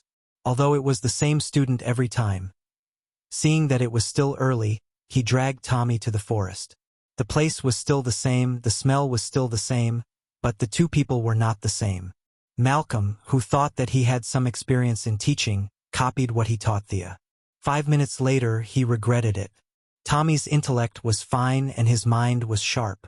However, his innate talent was worrying. To put it bluntly, he had no talent at all. He was just an ordinary person, with almost no talent, coupled with years of partying in nightclubs. His body was extremely dull, let alone his senses. If Malcolm's innate talent was the starting point, Thea would be the first 10 miles, and Tommy would be the last 10. They were both his children. How could there be such a huge difference in their qualities? For the entire night, Malcolm accompanied Tommy to focus on the 10-meter target in front of him. If he remembered correctly, Thea was able to hit the target with one arrow and move on to the next lesson. Malcolm had spent 3 days training in Nandarbat, but he was already a middle-aged man. Tommy, on the other hand, was only 20 years old. Fortunately, Tommy had a tenacious character. If he could not do it well, he would do it with all his might. This allowed Malcolm to understand his son a little better. As the father-son teaching deepened, their relationship warmed up a little. Tommy was no longer so against him. Malcolm sat on the ground and quietly removed the bandage under his ribs. It was bleeding again. Tommy was about to say something when he saw his father's abdomen covered in blood. He was shocked. "What happened to you? Are you all right?" Seeing that his son was so concerned about him, Malcolm felt that the stab was worth it. However, he could not tell Tommy that it was his sister who did it. Otherwise, there would be no end to the explanation. Instead, he came up with a lie. "Recently, there's an underground force in Star City. I was investigating them and got hurt." Tommy did not know that his father was talking about himself. He only felt that it made perfect sense for his father to ask him to practice martial arts tonight. He was investigating something in secret and was discovered. So, he wanted to practice martial arts on his own because he did not want to implicate Tommy. It turned out that his father was an unknown hero. He said solemnly, "Don't worry, I'll be careful. I'll find the person who hurt you." Chapter 29. Thea still did not know that Malcolm's little classroom had continued to enroll students, and that her father had lied to her in order to find an excuse for her injury. She was walking steadily on the mountain road. That beautiful lady with long, straight black hair really knew how to find a place. This place was even more remote than the previous grove. Fortunately, Thea had woken up an hour earlier, or else she would have been late. She observed the surrounding environment. The vegetation was lush, and the sound of running water could be heard in the distance. This place could be described as picturesque. It seemed that it took a lot of effort to find this place in the vicinity of a heavy industrial city like Star City, which had been tormented by the Quinn family's steel industry. Compared to the dark grove of Old Ma, this place was much more pleasing to the eye. She had passed the entrance exam and entered a new class, right? Could this be the legendary Junior Ascension? She expanded her perception to the maximum and soon found that the lady was standing not far away, with her back facing Thea. Madame Shiva had her hands behind her back, and her black waist-length hair was like a lingering cloud being blown by the wind in the valley. For a moment, Thea, who was also a girl, was a little dazed, but she was immediately awakened by Madame Shiva's imposing and elegant manner. She recited a poem in Chinese with a strange accent. "The white sun shines on the mountain." Plop! Thea almost lost her footing and fell down. In such a good environment, she should have recited something like, "Smoke locks the willows on the pond," or something. Why did she recite a poem that even elementary school students knew? "Your cold temperament and long hair are all gone, you know." She lowered her eyes and replied in Chinese, "The yellow river flows into the sea." Yo, little Thea, I didn't expect you to know Chinese. Amazing. Madame Shiva did not expect her to know Chinese. It was as if a wanderer who had been away from home for many years had returned to her hometown. Thea resisted the urge to give her a tongue twister and nodded solemnly. She meant that they should stop talking nonsense and start the class officially. Madame Shiva was very satisfied with her expression. She was neither arrogant nor rash. She was unfazed by favor or humiliation. What an interesting little girl. Since you are learning from me, we are fated to meet. You know my name. You seem to be proficient in Chinese. That's great. I am from China. My Chinese name is Sandra Wushan. Shiva is a nickname given to me by the Indians. The woman with long black hair introduced herself calmly. However, her words shocked Thea. What kind of Chinese name was that? Call the local police here. You were too irresponsible during the registration. Your bonus for that month will be deducted. Thea decided to ignore this so-called Chinese name. In the future, she would just call her Madame Shiva. It was catchy and easy to remember. It was similar to her name, which was also of the Shi generation. Madame Shiva did not know that she was complaining in her heart. She said calmly, I saw your fight last night. I have to say that you are very smart to be able to defeat someone stronger than you. However, it is far from enough. You didn't give full play to your advantages. Do you know where your advantages are? Thea would not have been able to answer this question half a year ago. However, she was aware of her own abnormalities now. My perception? But I think I have done my best. Please teach me. Very good. You can recognize your own strengths and weaknesses. You have surpassed 90% of the people in the world. I appreciate you more and more. She gave Thea a smile, but it was a cold smile. Perception. Black Arrow should have told you about it. I will tell you again with my own experience. Everyone has perception, more or less. Animals in the natural world can predict earthquakes and volcanic eruptions. They all rely on the early warning of perception. However, human beings live in this chaotic environment. Everyone's perception has been degraded to varying degrees. Only by returning to nature can one realize this talent again. Thea nodded. Old Ma had said something similar, but it could also be that he repeated the ninja master's words to her. He was more focused on returning to himself, while Shiva emphasized returning to nature. This might be the fundamental difference between the two martial arts masters. Different roads lead to the same destination. No one was completely correct. However, compared to the ninja master's so-called seeking a breakthrough in fighting, Madame Shiva's words were undoubtedly more suitable for her. Today's lesson will not teach you actual combat. I hope you can take the first step of returning to nature.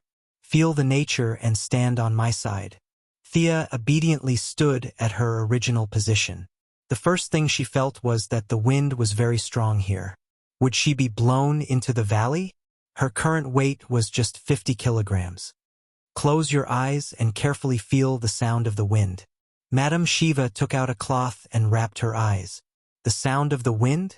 Once people lost their light, they would immediately fall into chaos. Thea took a while to react. The training had already begun. She listened attentively for a while. South wind about level 3.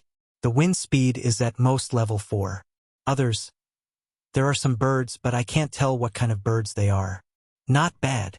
Your aptitude is indeed extraordinary. I divided the perceptual training into 4 stages. The first stage, listening to the wind. The second stage, singing birds. Now we are entering the third stage, singing insects. Now sit down and take off your clothes. What did this mean? Why did she have to take off her clothes? Was she going to practice some kind of evil art? Thea's mind automatically flashed with the scene of Yanghua and Xiao Longnu practicing in the flowers. Would a Yin Jiping jump out later? Don't be in a daze.